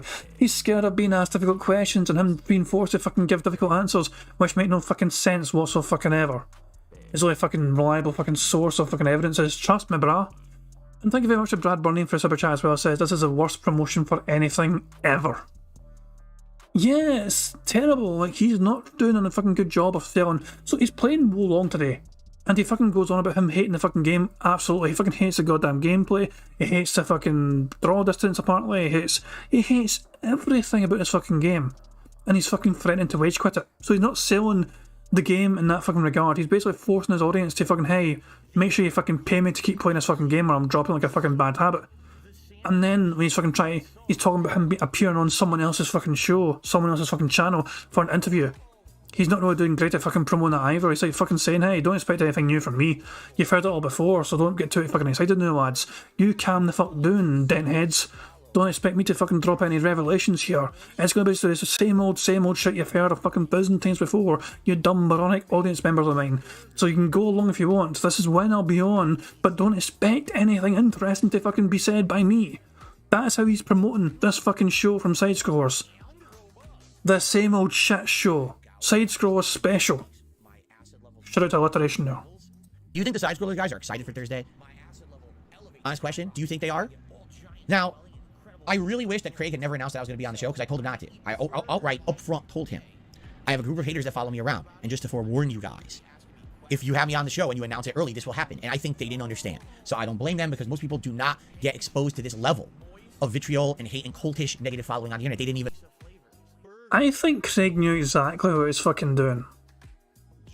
I think you're not giving him enough credit for his intelligence, Phil. They probably thought it was a joke. And Craig was calling me a meme lord, right? He didn't even understand this nonsense that's following me around the internet. So, yeah, let's do the interview, all right? And you know what? Will I ever be on the show again? Probably not. I'm being honest with you guys. Like, I feel sad because all I ever wanted to do was be a normal guest. I'm actually a longtime fan of ScrewTack.com, their old business. Craig used to run this business in the mid-2000s. I hung out with the guys from ScrewTack in 2007 at MagFest before I ever made a YouTube video, all right? These are guys who I'm very much like, wow, I'm an old school fan of yours. I would love to be on your show as a guest, and I can't do that. I'm not allowed to do it.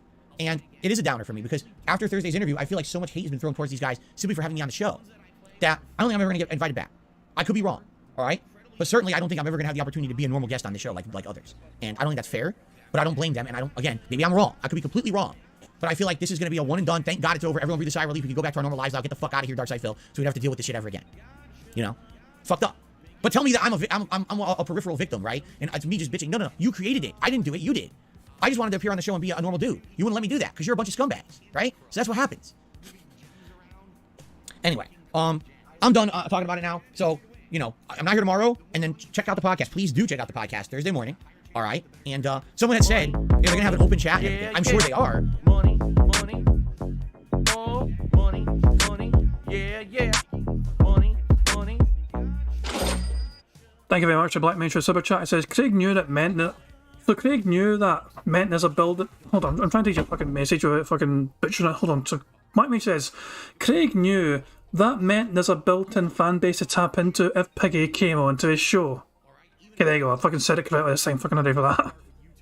Yeah, that's what I'm saying. Phil was fucking implying here that Craig had no... Craig's not that fucking dumb, in my opinion. You know? I don't know. Phil's implying here that these guys had no fucking intelligence whatsoever to fucking anticipate this. I think Craig knew exactly what he was fucking doing. Although, that's what I'm saying. Prophet has said there that Craig said he never remembers Phil from the convention. Then, well, this is what I'm saying. Who extended the invitation then? We were under the assumption, the initial assumption here is that they fucking reached out to him. But if Craig doesn't even remember Phil, then there must have been fucking the other way around. It must have been Phil going to them, saying, hey, I'm glad the show's back, you want to be a guest.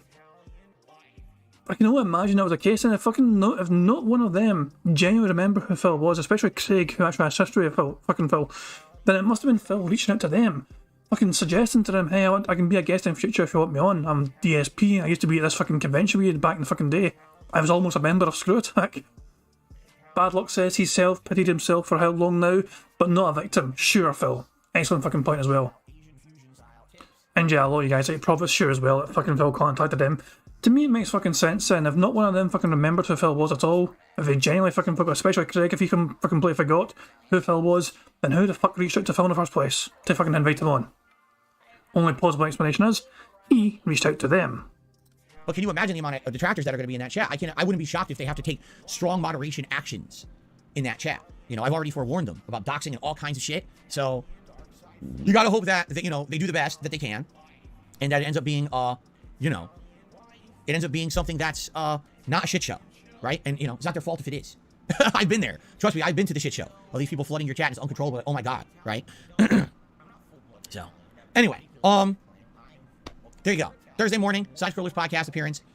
Let's do this interview and see how it goes. You know, I wish I could say, oh, I'm looking forward to hanging out with those guys, but I'm not hanging out with them. It's going to be a full-on interrogation. I'll answer the questions as best I can.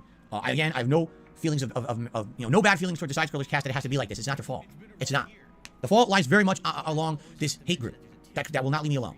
And so now we got to do this. Let's get out of the way, and then let's come back here and decompress and have a good day together. All right, after the fact. Although I think the interview, quite frankly, again, since they're neutral parties, I do feel the interview will be good. I do. I actually feel like it'll be a good interview regardless. Many of you maybe will hear things consolidated you never heard consolidated before my answers, right? So there you go. All right.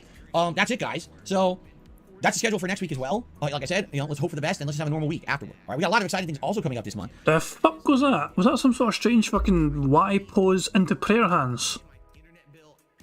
The fuck's this I'm looking at? So there you Like, prayer hands is on the card. go. I don't think this is prayer hands, but it's still kind of weird. All right. That's it, guys. So that's the schedule for next week as well. Like I said, let's hope for the best and let's just have a normal week afterwards. All right, we got a lot of exciting things also coming up this month. Like I already mentioned, Resident Evil 4 Remake comes out on the 24th. That's a week. Fuck me, man. Masteron says Pete's genie in a bottle. Jesus Christ, it's fuck me, man. No YMCA. You young man. Okay, no. Gonna get fucking copyright struck if I fucking sing the song. Daigle says this is his version of praying, potentially. I'm not going to take prayer hands because I didn't look like fucking prayer hands. It's just some sort of strange, fucking bizarre, connected Y pose or some pish. Bored Panda says that DSP looks like a discount Kevin Smith. That's not a bad comparison. Week from Friday. Then that weekend we've got my DSP versus the Internet stream. But then the day after that, the Sunday the 26th, is the Marathon React to the Wings of Redemption documentary, the follow-up by June the King, that basically follows the years after his gastric bypass surgery to find out what happened to him after that, which I don't know. Or I don't know what happened after that. We only watched the earlier documentary, the Down the Rabbit Hole video. So we're going to watch the follow-up together on the 26th. And then that next week, we've got Ask the King coming up. So we got exciting stuff happening, all right? Coming up for the end of the month variety. It's not just about gameplay. There's other things happening, too. That should be pretty fun, okay? I guess I'll answer this question because someone's asking. Normally I wouldn't do this, but Green Goblin says, why don't you just ignore the interview or no show it? What's in it for you if it's so negative? Let it go. Who cares what the detractors say? That's messed up to the Stu Attack, or excuse me, the Side Scrollers guy. Why would I do that? Right? First of all, again, I have nothing to hide. I never did. I've answered these questions before that they're going to be asking. It's just that they're going to hear the answers from the horse's mouth for the first time ever. They're not going to sift through my thousands of hours of content to hear the individual answers I've given to these questions over the years. They just want to hear it all together. I understand that. And in addition, how messed up would it be that these guys have now had all of their shit, their social media, the comments on their videos, slammed by my detractors, right? For how long, right? And now I'm going to back out? How fucked up would that be? You have to very much understand something. I'm not looking to get anything out of this. I don't care. I don't care. It's sad because this went very much for something that I was excited for. So I'm just kind of like, well, I'm going to show up and do it. I'm going to do it to the best of my ability. I'm going to try to make an entertaining show for those guys because they deserve it. But I don't feel like it's going to be fun. Maybe I'm wrong. Maybe it actually will end up being fun. Maybe it'll be cathartic to just answer the questions to an objective audience. You know what I mean? I don't know. I don't think I've ever had an objective audience before. I don't think so. I've always had a very subjective audience. People who already have prerequisite expectations or knowledge of my answers, I don't know. But to me, I really don't want to be a jerk. I feel like that would be awful. To back out of an interview like that after us, talking about it for so long, them, saying on their show they're gonna do, and then the hate. That's the other thing. All the nonsense they've just been harassed with for weeks. That would be pretty messed up. That they went through all that and now I back out last minute. I'm not that kind of guy, man. I'm just not. I'm absolutely not that kind of guy. I'm not gonna do it. I'll do the show for sure. Tell that to fucking respect the pact, backing out at the last fucking minute. Fucking, I wonder if Phil getting diarrhea is gonna be at the fucking bingo card for fucking Thursday. I'm missing the interview because of fucking bowel movements. No. Here you go. All right, let's move on. Real quick, okay. Here we go. Members goal for today, 385 members. That's between the Wolong stream and my late stream of Oblivion. Remember, this month we're doing things very differently. What we're trying to do is daily goals. We're not doing a big overarching monthly goal with a reward. Why? I'm already doing so many. I'm already doing a marathon of the Wings of Redemption React. I'm already doing a birthday marathon, which, by the way, we need to talk about. I know we haven't talked about it in a while. We've been so busy with other stuff. We do need to really start talking about what you guys want to see me do. What you see me do during the event. I would love to, so one of the ideas you had was Tier Maker. Yeah, that sounds good to me. Tier Maker, where we sit down and we have various topics and we're kind of ranking, we're talking, we're arguing about the back and forth, and we do rankings of things in Tier Maker. I think that'd be neat. I've never done that before. And I'm curious to see how that would pan out because I've never done it. So I guess I might want to mess around, maybe watch a few people who've done it before, see their videos as examples, and maybe do it myself. Hooray, we have our first bingo today because Phil just fucking said example. Example was said and that's our first bingo of the goddamn fucking stream. Thank fuck for that. Holy fucking Leah, it took fucking long to hit a fucking bingo, but there we fucking go. Dogsplain says, don't forget the PK podcast that DSP ducked out of as well. I forgot about that, yeah. He actually played like a Grand Theft Auto game. I think he was playing Grand Theft Auto 3 the same day he claimed to be too sick to appear on some sort of fucking podcast with some people. As well, because I was like, Phil literally phoned in sick to do this fucking interview, podcasting, the guest appearance thing, and the same fucking day he claimed he was fucking ill. He was literally fucking live streaming him playing a fucking game. Was it a live stream, or was it before live streaming actually was a thing? But he recorded it on the fucking day at least, you know what I mean? He was basically, long story fucking short, Phil was ducked out of interviews before and given lame fucking excuses which were fucking full of shit. Yeah, he did stream it, yeah, exactly. He streamed like his fucking nothing wrong with him, yeah, that was it. John Boy says, what's up, John Boy, 420. Just boys. But that's one of the ideas we had. What else would you like to see me do during my birthday event? You know, share with me your thoughts. Should it be gameplay? Should there be React content? Should it be a hybrid? Should we do something special, something different? I don't know. You guys let me know. Let's talk about it over the next couple of weeks and determine what you want to see me do on my birthday event, first week of April, okay? Oh, excuse me. So, let us aim for this. It would be great if we get 4 new members on the channel today. That would be really helpful. Thank you guys. Of course, you guys know all the ways to support the channel, whether it's simply liking the stream because you're having a good time, all right? Whether it's a super chat, a super sticker, a membership, a gifted membership, a tip, it's all appreciated. It's my final consecutive streaming day of the week. It's always good to have the last day be a strong day. And of course, today we're playing Wolong. As I've told you guys, Wolong is a game I don't like. So if you want to see it continue, please stick around, engage with the stream, and yes, support it if you can. That will keep this playthrough going because I'm willing to suffer through it. If you guys are willing to support it and wanted to see it continue, I'll do it. But that's it. If not, we're dropping it and we're gonna play something everyone wants to see. Like probably Metroid, I would think would be the next thing. Okay, cool. News.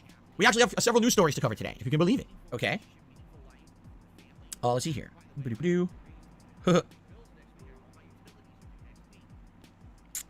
is it? Here it is. Sorry. Got distracted. This is phone stuff. He's on his phone looking at the fucking news things to fucking talk about in his fucking Twitter feed. This is phone stuff. Man, there we fucking go. John Boy says, I'm excited to see if this new interview is as snortless and burpless as a quarter pound was in the interview. I'm wondering a few things myself. 1, will there be snorts? 2, will there be fucking burps? 3, will Phil put on clothes for it away, fucking being his Zelda jammies? Several fucking things left to fucking answer on Thursday. How will Phil show up for his interview?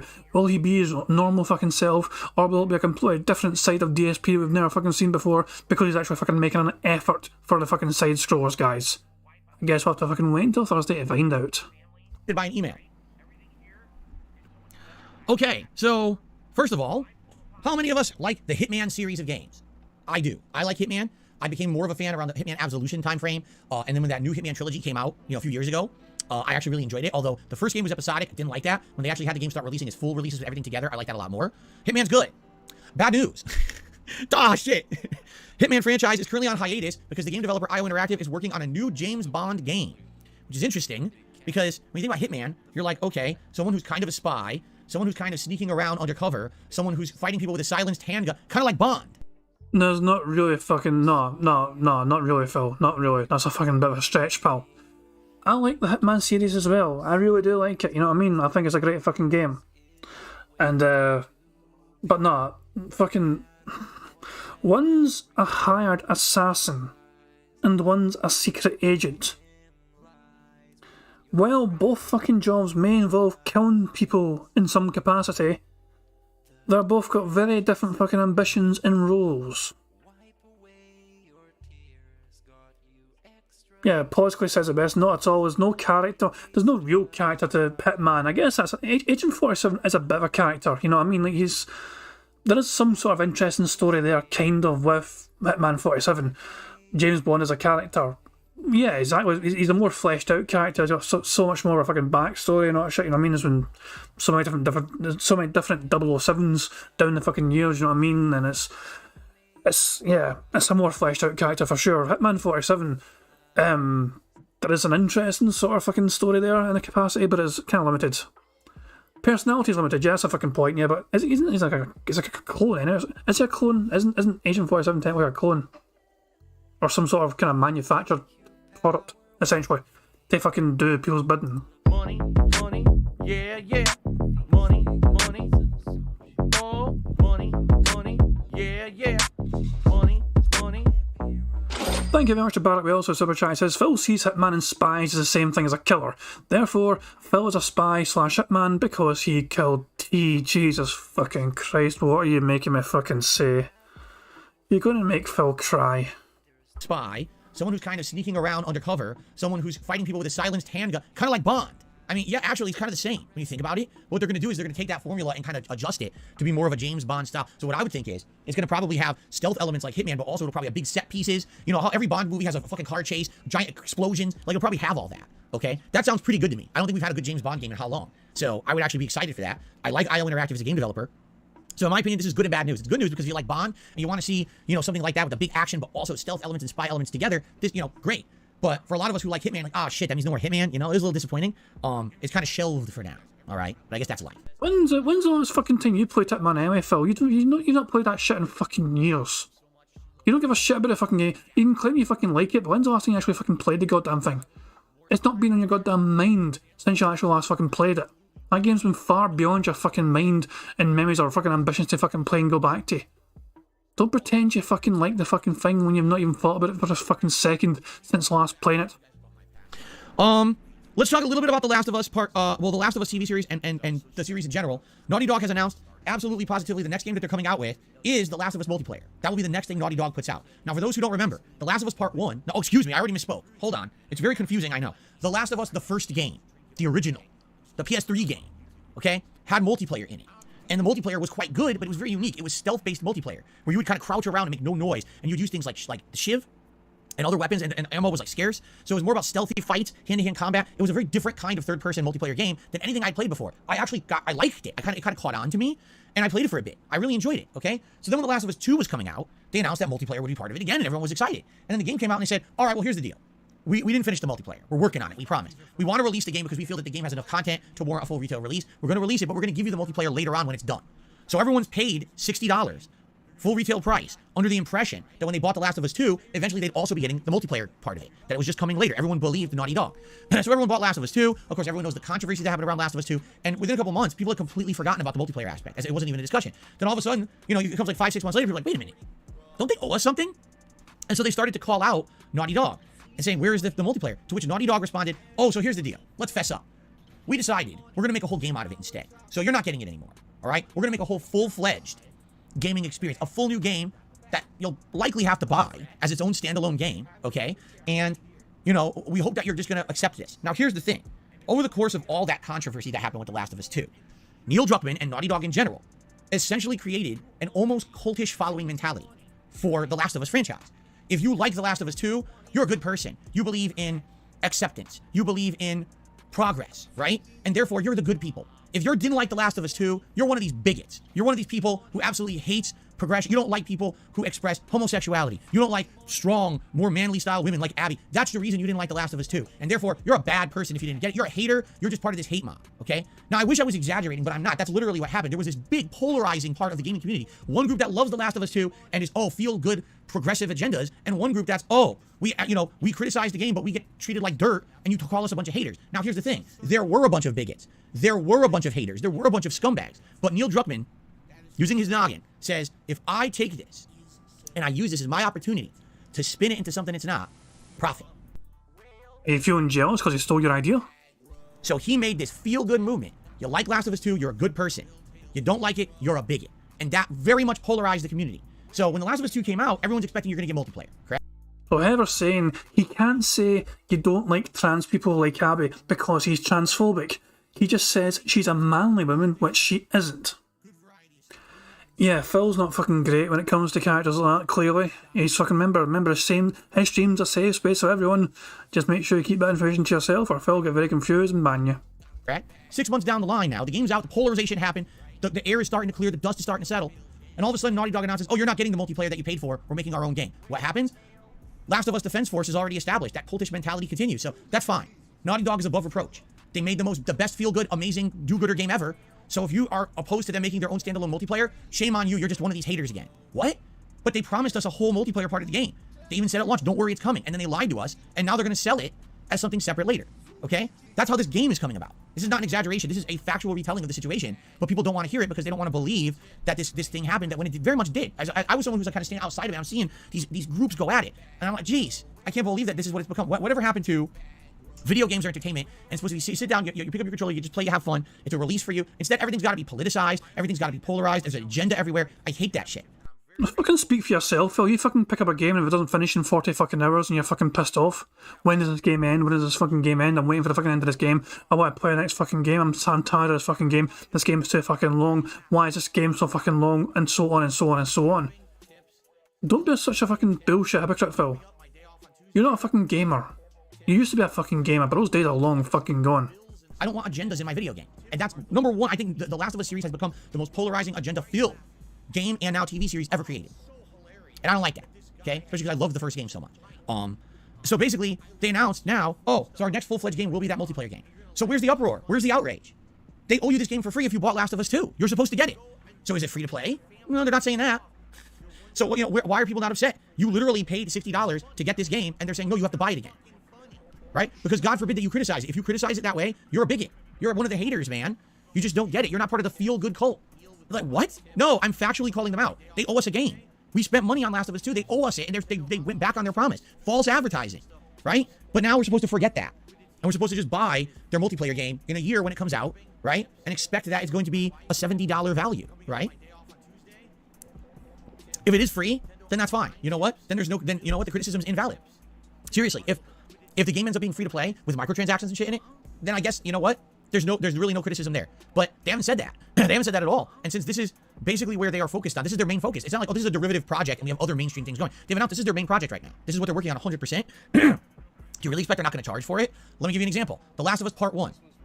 Okay? Literally, it's the same game as the original Last of Us, with some graphical overhauls, with some minor tweaks here or there, and accessibility added in, and they charged $70 for it. If they charge $70 for a tweak job, a tweaking of a game that already exists, don't have to write, don't have to do new voice acting, they're just tweaking. Do you not think they're going to charge you for this game? So we'll see what happens. But this has been 100% confirmed that's their next game. Now, the other thing, I talked about this at length in my Last of Us review from last night, so I'm not going to go crazy about it today. It has been officially announced by Craig Mazin, the showrunner of The Last of Us, and by Neil Druckmann. The events of The Last of Us Part 2 will not be only one season in an upcoming show. It'll be multiple seasons, at least 2, if not more.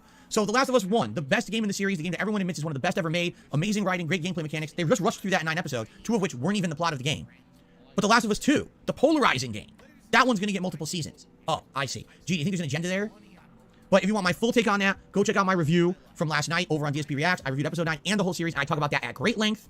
And you can check it out there. I don't want to go crazy on my stream about it today. Okay? My last quick topic here is about PlayStation VR 2. So for those who don't even know, it's available. You can buy it. Have you heard much about it?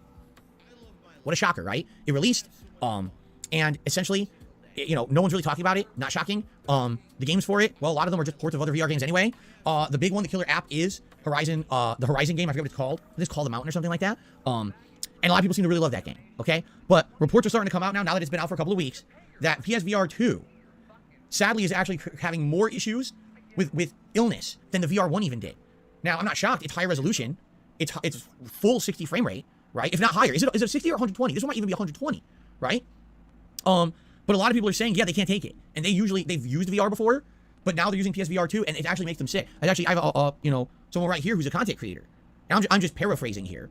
But it says, unfortunately, I'm going to return my PSVR 2. I'm gutted because the VR headset is the best in the market, but it just makes me ill every time I play it. I can't even sleep at night. I get sick during the day. Hopefully Sony can figure something out and patch it to make it better. And then there's other people responding to the thread saying, yeah, I'm the same way. I love PSVR 1, and I bought the 2, and I can't even use it. I'm trying to use it. I'm getting sick constantly. That's terrible, right? Imagine that. All you want to do is play a game, and now you can't fucking sleep at night. Now, I've explained this before. Allow me to explain in a nutshell how VR works, okay? You got a screen in front of you that makes you see one thing, okay? But you don't feel what you see. So let me give you an example. You're playing PSVR, and in the game, you're in a roller coaster. So you're seeing visuals as if your body is being propelled at massive speeds, and you're seeing all this stuff. But is your body feeling wind blowing in your face? No. Does your body feel any momentum of movement whatsoever? Money, yeah, yeah. Money, money. Oh, money, money. Yeah, yeah. Money, money.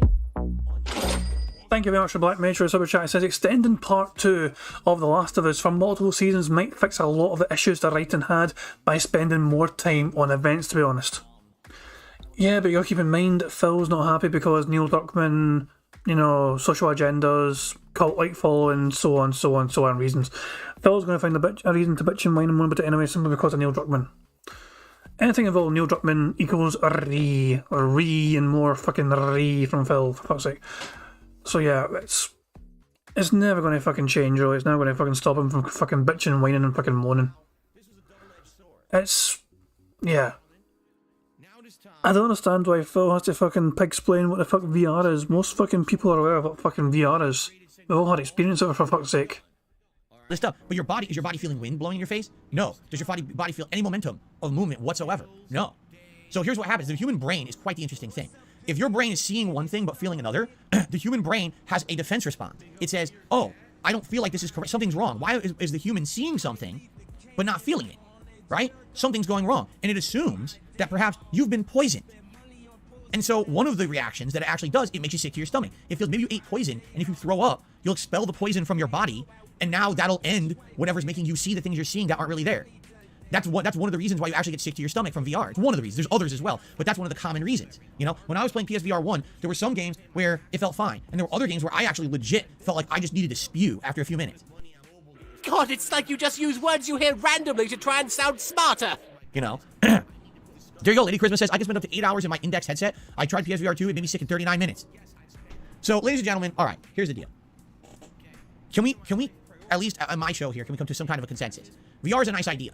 VR possibly could have many great applications that could be great for science and things. And yes, every once in a while, it's pretty good for a unique experience. You know what I'm saying? However, VR is still to this day not to the level where this is able to be picked up by the common person and adopted for the masses. It's not. When they announced PSVR 2, okay, what did they change? Oh, it's better resolution and better frame rate, and that we changed the controllers. You didn't address any of the criticisms or issues, right? Like when I played PSVR 1, my neck constantly was starting to feel stiff and hurt because I had this headset on my fucking head that was uncomfortable. I constantly got perspiration in the visor. It was creating fog on the screen because of the way that it had to be encased there to keep the lighting, and that was uncomfortable. And then I was getting sick to my stomach. Did they literally address any of that with the PSVR 2? No. Better resolution, better controller. Who the fuck cares? What you did is you took the problem and you extrapolated it. You added more pixels. You added more frame rate. You exponentially increased the problem without addressing it. So what did you think would happen? I mean, it's not fucking rocket science. This VR thing, all right? It's a nice gimmick. It ain't there yet, all right? This was like, if you remember, they were trying to shove 3D into every television. Remember, for a while there, for like 3-4 years, you went to buy TV. 3D TV, comes with 3D glasses. Every 3D has it, or every TV has it. Every Blu-ray will have it now. Wait, what? Well, who wanted it? No one really asked for it, right? And after a few years, it went away. VR seems to be the thing that they just keep trying. They won't stop it. They won't, you know what I mean? Like, okay, we released it. So some people like it, some don't. Didn't go mainstream. Try it again. Some people like it, some don't. Didn't go mainstream. Try it again. Okay, how many times are you gonna try the same thing before you realize it doesn't work? You have to do actual changes to the technology to make it work for the mainstream. They haven't yet. They all look the same. You know what I'm saying? Right, so I've never personally tried any of these fucking VR headsets. You know, like fucking, I've never tried PSVR, I've never tried Oculus Rift, I've never tried Google Glasses, whatever the fuck you want to call it. I've never tried any of this fucking crap. But to me, they wouldn't be making these fucking things if there wasn't some sort of fucking demand for these things to be fucking made. There's obviously some sort of fucking demand for this fucking kind of hardware to get fucking made so people can enjoy said hardware their own fucking way. It does seem like Sony maybe should have fucking done more testing with this, maybe get a bigger pool of people to fucking make sure it wouldn't have these side effects fucking happening. Prophet is saying here, Prophet says, better resolution, frames per second, and refresh rate directly helps with nausea. So I trust Prophet's fucking tech-sided fucking babble more than Phil's anyway, that's for sure. Because Prophet knows what he's fucking talking about. I'm definitely interested in VR in some capacity, but I just don't think I would get much from it personally. So it's one of those kind of things where it's like, it's tempting as it is to fucking buy it. I don't think I would gain much from it personally, but it doesn't mean that I'm not fucking liking the idea of a good VR set and the things it could fucking provide people entertainment-wise and all that shit. And yeah, it's just I missed a burp apparently. Sorry, let me add one burp. There you go. But yeah, Phil acting like he's some sort of fucking authority and expert on the issue is just so fucking hilarious to me because he has no fucking idea what he's fucking talking about from a technical point of view or from anything really. It's like he's something like a fucking expert on VR and the fucking human body. I really haven't seen any true innovation when it comes to VR at all in the last decade. I remember a decade ago, front page news stories on all the journalistic websites. VR is the future. Oculus is coming. HTC Vive is coming. PSVR is coming. It's going to change. What changed? Here we are 10 years later. What changed? Nothing at all. Like, I'm just so tired of the hype and the nonsense. Again, I had VR. I tried it. Yes, the gimmick lasted for about 2 months for me. And after the gimmick died out, I was like, wow, this was actually a pretty big waste of money. And that's how the common person is going to feel about it, you know? Especially PSVR 2 cost, what, $500 or something like that? Even more, maybe? So where is the value to the consumer there? You know what I'm saying? Like, they need to actually improve it before people are going to go crazy for it. And now, I mean, even people who are staunch fans of it say they can't even enjoy it. It's not there yet. What a shocker. Anyway, all right, we're done. Let us now move on to shout-outs, my friends. We start off today with Duke Allister. Yes, Duke, I'm finally reading your super chat. This is how we do it on the show. He says, why not spend money on a subscription service for a month to review multiple movies and series? Excuse me. Whew. Let's try this again. Why not just spend the money on a subscription service for a month to review multiple movies and series? Won't you earn it back from support? Well, first of all, I'm trying to understand exactly what you're saying.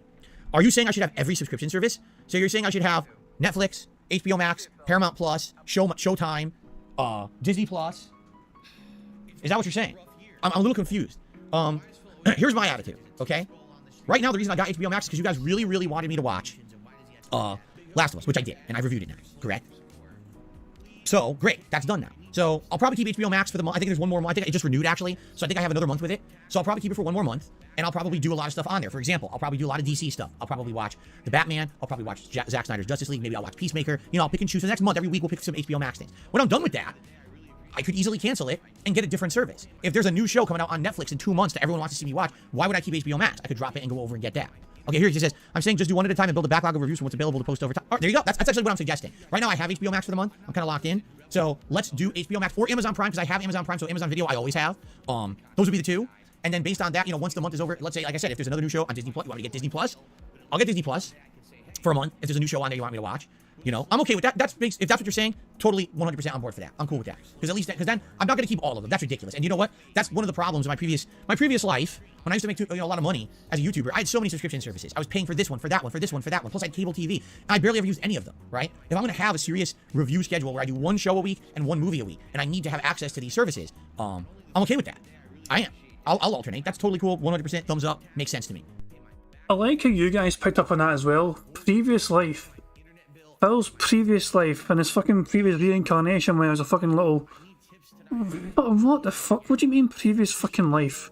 Back when Phil was successful on YouTube? That was a different fucking life. And then he fucking somehow died in between and fucking came back to life as some sort of beggar? Fuck me, man. Previous fucking life. Italian previous life. So thank you for the suggestion. I say yes. That makes sense to me. If that's what you're suggesting, we could jump between. I'm not committed to only having the one HBO Max forever. I don't need to keep it forever. Once we've kind of exhausted the content on there, maybe the next month, and then we want to jump to something different, I'm totally down for that. Okay? Okay. Let's swing over to tips. Our first tip of the day is from Lisa Lou, a $30 tip, and Lisa Lou says, have a great... Whoa. There's a fucking $15+ in tips ticked off right fucking away. There's a fucking bingo right there. We are 1, 2, 3, 4, 5, 6 away from a full house, and we're one burp away from a free fucking space. So, I'm gonna give you the bingo horns. Lisa Lou, aka OIC, to the rescue. Our first tip of the day is from Lisa Lou, a $30 tip, and Lisa Lou says, have a great day off. Thank you so much to Lisa Lou for that very generous tip. I appreciate that. And, hold on. Whoop. Here it is. It wasn't loaded. Here's your animation, Lisa Lou. Thank you. And let's get you up on the leaderboard as the first tipper of the day. Thank you very much for that. Awesome. Continuing on. I received a $1 tip from Komi-san. And Komi-san says, why are you doing a show or interview with side-scrollers? You claim you had 2 content creators bigger than Destiny interested in interviewing you. Why not do it with them? I think you're at your current state have more views and subscribers than side-scrollers. It doesn't make much sense. Good point. But as I've explained, this isn't what it was supposed to be. This was not supposed to be Phil's interview. I explained this over a week ago, correct? I said this was supposed to be me just appearing on their show and being a random guest like every other random guest they have. And because my detractors basically slammed them with a million different things, now it has to be this interview, right? That wasn't their intent. When Craig reached out to me, that wasn't his intention. It wasn't. I love how there's multiple different times on this podcast where Phil is fucking alluding to the fucking apparent fact here that us mentally ill EO detractors forced Craig and this fucking stuttering podcast crew, where the fucking side scrollers fucking stuttering side scrollers crew to fucking change the entire fucking format of the fucking thing to turn it into some sort of DSP interrogation interview. We're just that powerful. We are all powerful, all fucking knowing. We have that sort of power. We can make any other fucking YouTube channel do whatever the fuck we want. We can make Moist Critical look at our fucking detractor clips. We can fucking make PewDiePie laugh at Phil whenever we fucking want. We have all this fucking power at our disposal to fucking ruin Phil's fucking terrible little life. Nah, Phil, you're fucking overthinking things, pal. They saw how much attention, you know, them announcing you fucking being interviewed got, and they decided to fucking change it up based on that. It's as simple as that. Oh, it's an interview. It's supposed to be your guest. Now it's an interview, okay? Now, very much so, you're absolutely positively correct. I have 2 YouTubers who are very interested in having me do a full-fledged deal with them, all right? And I'm not just talking an interview. I'm talking like projects covering my history, long form, ups and downs, history of Darkseid Phil on the internet and why he's such an intriguing character, you know, and it's going to feature all of my low lows, but also it's going to have some high highs, and it's going to have my side of the story. Not to say that they have any prerogative to believe it, but wouldn't it be more interesting to actually hear both sides rather than just here's a slanderous fucking hour of shit that you've already heard everyone say about Phil? Why don't you just get fucking Daspel Cup to fucking resurrect his fucking channel, his decently sized fucking channel, and him interview you? You can get guaranteed softball questions because he's a fucking fan of you, for fuck's sake. There you go, there's a big fucking random name from a blast from the fucking past. Daspel Cuck can fucking just interview Phil and fucking give him all the softball fucking questions in the fucking world. Maybe you can fucking fabricate some sort of fucking strange evidence that doesn't really exist properly to fucking find debunk all detractor claims. So yeah, there's a couple of people who are interested in doing something like that. But I told you guys, I'm not really interested in doing that because the hatred about me had died down, except for my detractors. My detractors are never going to give up. But you know, that pattern of people kind of dumping on me on the internet kind of went away. And I was like, well, then what's the big deal? If things are going good, right? If everything's going fine in my own content, if there's not this common thread of nonsense against me, then why do I care? And plus, let's be honest, it's a lot of time. That'd be a lot for me to go through because I'm sure, again, imagine, you know, this is going to be an interview on a podcast. They're going to have limited time. They're going to ask me certain questions. I'll answer. Can you imagine now? You're going through my entire history, 15 years as a content creator, and then probably even covering Street Fighter days and everything. Can you imagine? This would be a painstakingly long, detailed work process to do that. And quite frankly, I'm not too happy about doing that. I don't, you know, like I'm not too thrilled about doing that right now. So, this was not supposed to be what it is, but now it is, and it's kind of just what happened, and that's what's happening Thursday. There's your answer. What's hilarious, we have someone complaining, are you on a loop? You already talked about this. Yes, and someone tipped and asked about it again, so you're an idiot. I received a $4.20 tip from Dorian. Do you think Wolong is harder or easier than Sekiro? It is easier, but it's more frustrating because it's not as polished or refined. There's a difference between difficulty level and enjoyment level. The game is less difficult and way less enjoyable. That's the real difference. You know? In Sekiro, when you're persevering through these fights, I couldn't even tell you one time in Sekiro, alright, where a fight was completely unfair besides maybe one or two bosses where you needed to kind of know a gimmick to beat them, because it wasn't just parry everything. Alright? Outside of that, most of the games is parry everything. And once you master the parry, that's Sekiro. I mean, it's a one-trick pony, but it's a... Okay, a tick toxic. I wasn't too minded about the tick toxic as well. When he fucking called him an idiot, I wasn't sure to tick toxic as well as idiot. But yes, that was quite fucking toxic from Phil, so yeah, it's fair to tick both. We are only 4 away from a full house, but we are 1 burp away from a free space, so we might only need 3 of these 4. Well, I'm not sure if he's leaned anyone yet. It's hard to fucking tell.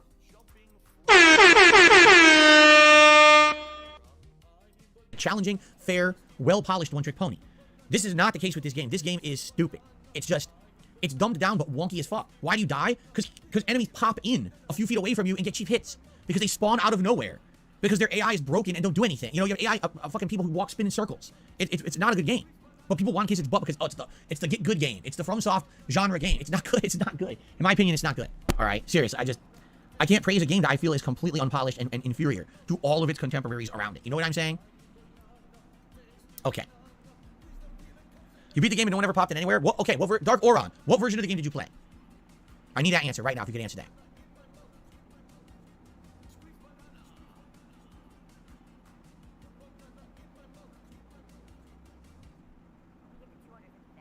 Waiting for the answer from Dark Oron. What version of Wolong did you play?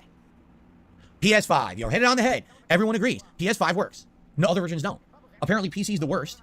Xbox Series X and S is middle of the road. And apparently PS5 is fine. Everyone's saying the PS5 version apparently doesn't have graphical issues at all. That's unacceptable. Completely unacceptable that you would have a version of the game that's inferior. Sorry, I'm not going to hear this. Nah, I've got to fucking do this again. Phil, I didn't cover this yesterday, but I'm going to fucking do it again for fuck's sake. Well, I'm trying to find it. Raziel the Lost is saying, I've used VR for years, and the most common reason people get sick in VR is either 1, they are new and jump into fast moving stuff, or 2, the signal sent by their eye and inner ear conflict. So it's like the senses are fucking, yeah, it's like spatial awareness. Phil was kind of trying to allude to that in a sense as well, like it's your body freaking out because it can't fucking understand what's going on. But anyway, Phil playing Wolong last time. What one was it? Was this one? Fuck! Yes, it was. I can tell straight away. I can't see any gameplay, but I know immediately it was this one. So when Phil played Wolong last time, he died in this sort of manner. So, let me full screen this way, guys. Let's make sure you guys saw. Where do I go? Where do I go? So, Phil, there's an enemy up ahead. I can see the enemy right fucking now. Phil, for whatever reason, fucking can't. The enemy is here. There is no health bar above the enemy yet, because Phil is not close enough to actually fucking have it engage in combat. The enemy has not seen him yet, essentially. So there is no fucking There is no health bar appearing. But Phil, so the enemy's right fucking there. This figure right fucking here. Phil cannot see him. I guess so. Phil is here. The enemy is right fucking here. Phil still cannot fucking see him. All of a sudden, Phil sees him, stops in his tracks, and like, oh shit, there's an enemy all of a sudden. It just spawned out of fucking nowhere. What the fuck? He appeared, he literally didn't have any actual, he wasn't there because of the pop-in. He appears, immediately knocks me off the fucking boat. What a piece of shit game. I'm telling you. There was no pop-in, Phil. He was there the entire fucking time. You just don't fucking have great spatial awareness of what's around you, for fuck's sake, in a fucking video game. Nay, pop-in fucking happened.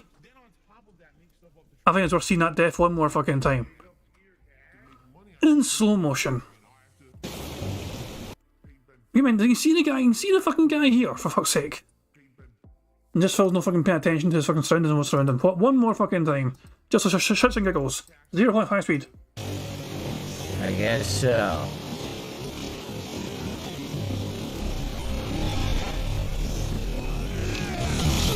What the fuck? You just got wolonged. And that is why Phil wants to fucking quit this fucking game essentially. Because his fucking reactions are fucking so shite and his fucking eyesight's fucking terrible. Even though he's wearing gunner glasses, he couldn't fucking see that guy in front of him the whole entire fucking time. Going to go out of my way. Why would I buy the game when it's on Game Pass? So just because it's on Game Pass, I get a horrible version? Like, what the fuck is that?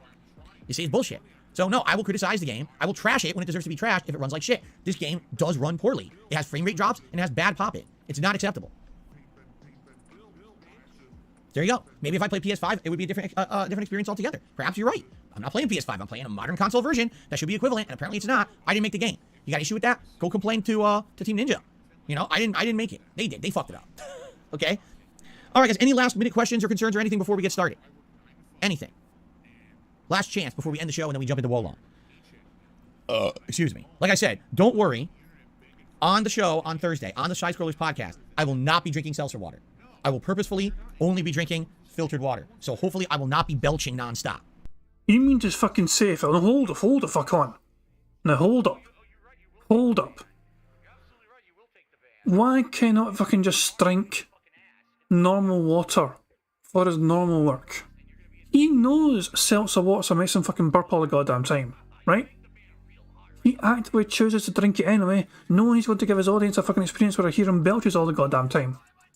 So you're not fucking respecting your audience enough to fucking do them as common courtesy? Like, if I'm not going to fucking eat like fucking something that's going to make me all farty and all that shit before a fucking stream. You know, if I'm going to, and if I do fucking end up like fart on my stomach, I'm going to fucking mute the goddamn microphone. I'm not going to fucking let you guys hear my fucking disgusting bodily functions that fucking pop off now and again. What the fuck, man? He has no fucking respect for his audience whatsoever. Raziel the Law says, need I remind you of the year of the bottle crunch into the mic? Yep. Good times, good fucking times. Jesus Christ, man. I just love that he has no fucking respect for his audience whatsoever. He's going to fucking burp down our fucking eardrums whether they fucking like it or not. But for a special interview, no, Phil's going to make an effort. There would no fucking seltzer water being drunk or consumed by Phil for that interview because he wants to minimise the burping going on in that fucking stream. I'm going to call it now. Phil will not snort or burp once during that interview. And I bet he also won't have his Zelda jammies on. Okay? Duke Alistor did a super chat saying, will you play Wolong 12 with subscribers? I didn't even know Wolong had that. And the answer is no. Once I beat the story of this game, I'm fucking done with it. I'm flushing it. Right down the toilet where it belongs. Green Goblin, this is not a show where we talk about the bank system. Yikes. At the Gamer, basically, my taxes are half done. I got them half done, and I need to finish them. And that's, like I said, this coming weekend, probably Sunday night. Once again, I will not be streaming in an effort to finish them up and submit all the information and go from there. So. Haseo says, did I have any nightmares for me mentioning TMNT 3 during Like a Dragon? You know, I probably would have. However, I did watch Sonic the Hedgehog 2 before I went to sleep. So that itself was such a weird movie that it kind of erased the horror out of my head, thankfully. Okay? Okay.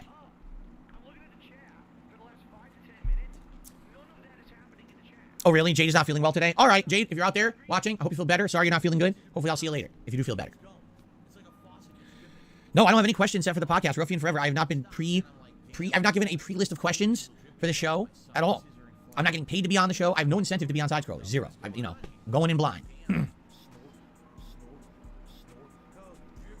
Okay, which game is more horrible, Wolong or DK64? Definitely DK64, but DK64 was made in the 1990s. So in scale, yeah, scale it when it came out, Add the Gamer says if they piss you off on Thursday, you have every right to dip out. I have every right to dip out whenever I want. I mean, it's my time, it's my life. I don't have to stay on the show if I don't want to. But I would only leave if they were being completely and utterly disrespectful to me. You know what I'm saying? Like, listen, you want to ask me serious questions or even laugh about my foibles and mistakes over the years, I'm down for that. But if you want to be a disgusting person to me and attack my family and say nasty things about my wife and stuff, I'm out of there. They're not going to do that, I don't think. They're not those kind of people. Like I said, they literally have no incentive either way. They have nothing to gain or benefit from me looking good or bad on the show. So they don't have to approach it from that perspective. You know what I'm saying? But that would be the only situation I think where I would leave is if they were actually like outright disrespectful to the point where it was like they were downright insulting me for things and saying, oh no, this is factually true. Like, no, actually, here's my take. Here's really what happened. No, it's factually true. Too bad. Like, wait, what? No. Why'd you have me on the show if you didn't want to actually listen to my answers and tell me that I'm lying to you? You know what I'm saying? Like, if they're going to completely be disrespectful, then I'll leave. But I don't think that would ever happen. I definitely don't get that vibe from them. Craig, I don't think he's ever done that ever. Craig's been around for some 20 plus years doing content on the internet. He has a journalism degree. I don't think that he would do that. Why would he do that? Right? I don't believe it. I don't think so. If it does happen, well, that's sad, but what can you do, right? Okay. It's time to end the show, my friends. So, yes, this is it. The next Level 1 podcast, I can't even tell you when it's happening. It very well could happen on Thursday, and you might not be doing it on Thursday. I don't know. I don't know. We'll see. Well, on Thursday, the next time you'll see me in this capacity, rather than playing a game, will be after this podcast and see how it went and go from there. All right. And, that's it. All right, guys. So, thank you for watching the Level 1 podcast, and hopefully on Thursday we reconvene here after me being on the Side Scroller show, and we talk about how it went and go from there, and that's that. So thank you for watching, thanks for the support, and as always, I wish you the best of luck. We just skipped the fucking Irish fucking song. There. Okay, hold on, I'm stretching. I was gonna quit the camera, wait a minute, I'm gonna stretch all of a sudden. Dumb bastard. Oh, I didn't have a good stretch yet today. Whew. Yeah, time for Wo Schlong. Time for more Wo Schlongs. Sounds like a... you guys would definitely come up with that. Wo Schlongs. I liked So Long, Wo Long. That's what people were saying when I really didn't like the game and I was saying I was just going to quit it. People were like, So Long, Wo Long. Like, that's actually pretty good. I like that one. I don't know about Wo Schlong. Now you're really starting to get... You're starting to get down there. With the quality of your insults, All right, guess what? We're not taking a break. I'm just going to jump right into the game today. Yeah, I'm not going to take a break whatsoever. We're just going to go right into Wo Long today, okay? So remember, everybody, I don't like the game. If you stick around, if you watch the playthrough, if you engage with me during the playthrough, and if you support this playthrough, I'll keep going. We're at stage 10.5. We're basically halfway through stage 10. There's 16 story-based stages. We're talking several more streams of this game to finish it, and I'm only going to do it if you guys like it and want it. I'm not going to stick around playing this game I hate. I have many other things I'd like to do, all right? So let's see how today goes. Okay.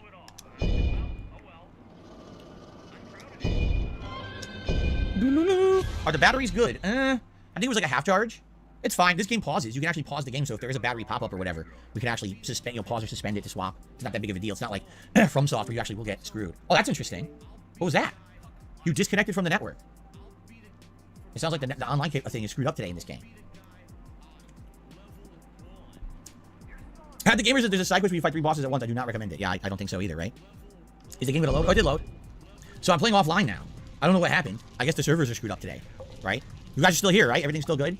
The stream's still working? It's not my internet. It's just their servers are down or something. I don't think it'll really affect anything. Yeah, I don't think it'll really affect the stream or anything then, if that's the case. I don't know what happened with their servers. I'm not doing invasions or anything, so I think I can still play. Weird that there was absolutely no errors until I booted the game. It's like, error. The feature's not available. Sure. Yeah, let's just check here. I'm still online. You know, it's not like my online screwed up or anything, right? I'm still online. Look, I still access Game Pass. Yeah, it seems to be their servers. Their servers are screwed up. Weird. Okay. So Wagon says it took me 45 hours to platinum Wo Long. Surprisingly, finding collectibles wasn't that bad despite being zero indication which stages you're missing. What a flaw. Okay. Are we ready to resume? Okay, here we go. Hello, everyone. And he's fucking stopped fucking record. Well, he's now recording for fucking gameplay, so that is the end of fucking bingo. I have a free space to use up here because I burped. Sadly, it won't fucking mean much because I'm still free away. I'm going to tick racism just because I can. Phil's a racist, fuck it. But yeah, we didn't get prayer hands, we didn't get lean and ban as far as I'm aware, and we didn't get Q&A. Someone did suggest that Phil might have leaned somebody earlier on, but I don't think he did. There was no clear indication that Phil leaned anyone. He is constantly fucking leaning anyway, but that's not, I could be anything. He might be timing somebody out. He might be fucking just like clicking on someone's profile just to fucking check something. Unless Phil fucking says he's fucking banning someone, it's hard to fucking determine sometimes if he is banning anyone. So, yeah. And that's what I'm saying as well, exactly. Even if we got a limb, it wouldn't be a full house, it wouldn't be a line either, but there you fucking go. We're 3 short, sadly, of a full house today, but guys, thank you very much for being here. I do appreciate everyone being here and enjoying the robust bingo content with me. I am not going to stream tomorrow. I won't have to stream tomorrow. I was planning to originally think of doing a stream, but that being said, the nighttime crew, I don't know if you guys were aware of this, but the nighttime crew, of that being said, created a bingo card for me. If I do actually end up doing a bingo at fucking 4 PM UK time, if I am going to do a bingo for the interview, it's going to be on autopilot, okay? Now what do I mean by that? I will be here, but I won't be pausing. We cannot afford to pause, really, because especially if we're doing a fucking bingo stream afterwards on Phil's fucking Level 1 podcast for a decompression session thing, I can't be fucking hours and hours and hours fucking behind. So, but that being said, nighttime crew fucking made up a bingo card, especially if I'm doing this. I don't know if I'm still doing it or not. I'm going to have to fucking wait and see how my work goes on Thursday to see if I even have time to set anything up. But I can try. But I do know other people are considering it as well. Shanko said he might try and do it. There were other people as well to fucking consider doing it on Thursday. So, fuck it, you know, we'll have to wait and see what happens on Thursday. We might or might not be here. I don't know. It's basically up in the air. We'll have to wait and see, guys. But thank you anyway for being here tonight. I do appreciate it. I do hope everyone had a good time. This is our thumbnail for fucking Thursday, whatever fucking happens. I mean, I'm sure I'll do some sort of fucking bingo stream in some way on Thursday, whether it's to do with interview or whether it's to do with, you know, Phil's decompression session of depression. So, yeah, we'll just have to wait and see what fucking happens then. But I am going to peace out for now, guys. Thank you very much for being here. I do appreciate it, as I said, and I'm going to leave you with how I always end things. I'm going to end things the best way I know how to end things, by playing you Pixar Animation's amazing me video called Notorious P.I.G. Contributions. Someone said the other day that maybe Pixar could be convinced to remake it, to make it more modern. Like the video itself, the song's perfect, obviously, but the video could be fucking made into something more modern to maybe make Cat a bit bigger. Or maybe even I can fucking try and hire Pixar to fucking make some sort of bingo themed video for it, because I'm always playing it. This is like, I have basically stolen this video for my own nefarious purposes now. This is how we always end the bingo streams. I've basically fucking stolen this bastard. But if I can convince Pixar and maybe hire him out to fucking make a special, unique bingo style fucking outro video for us, who knows? I don't know. The idea's there, you know what I mean? And it's early. I'm not even talked to the guy yet, but you know what I mean? So that'll fucking surprise him. But it could be an idea, it could be a possibility. But for now, let's enjoy the old classic retro style amazing me video that Pixar Animations made. Thank you very much, guys, once again for being here. I do hope you all had fun, and I'll catch you all on Thursday in some capacity, in some manner, for some good old fashioned DSP robust fucking debunking. Until then, hope you guys enjoy the rest of your Tuesday, hope you enjoy your Wednesday as well. Remember to check out That Being Said tomorrow on Wednesday, because they'll have a show as well. But until then, I'll catch you all later, guys. Have a good one. Peace out. On September 14th, a pre-authorized payment of $16.51 from PayPal.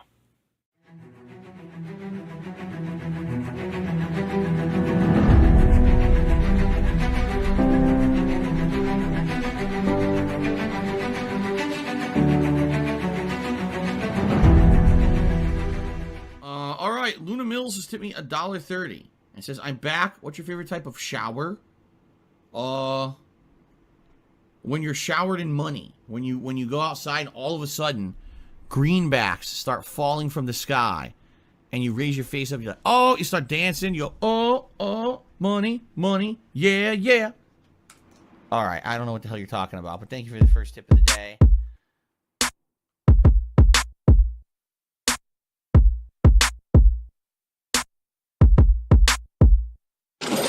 Money, money, yeah, yeah. Money, money, oh, money, money, yeah, yeah. Money, money, money, money, yeah, yeah. Money, money, oh, money, money, yeah, yeah. These contributions are mandatory. Money, money, yeah, yeah.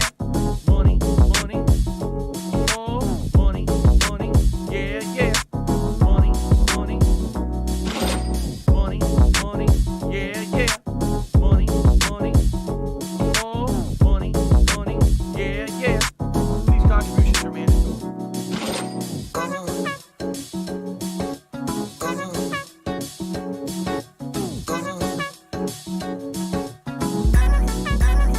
Show me the money.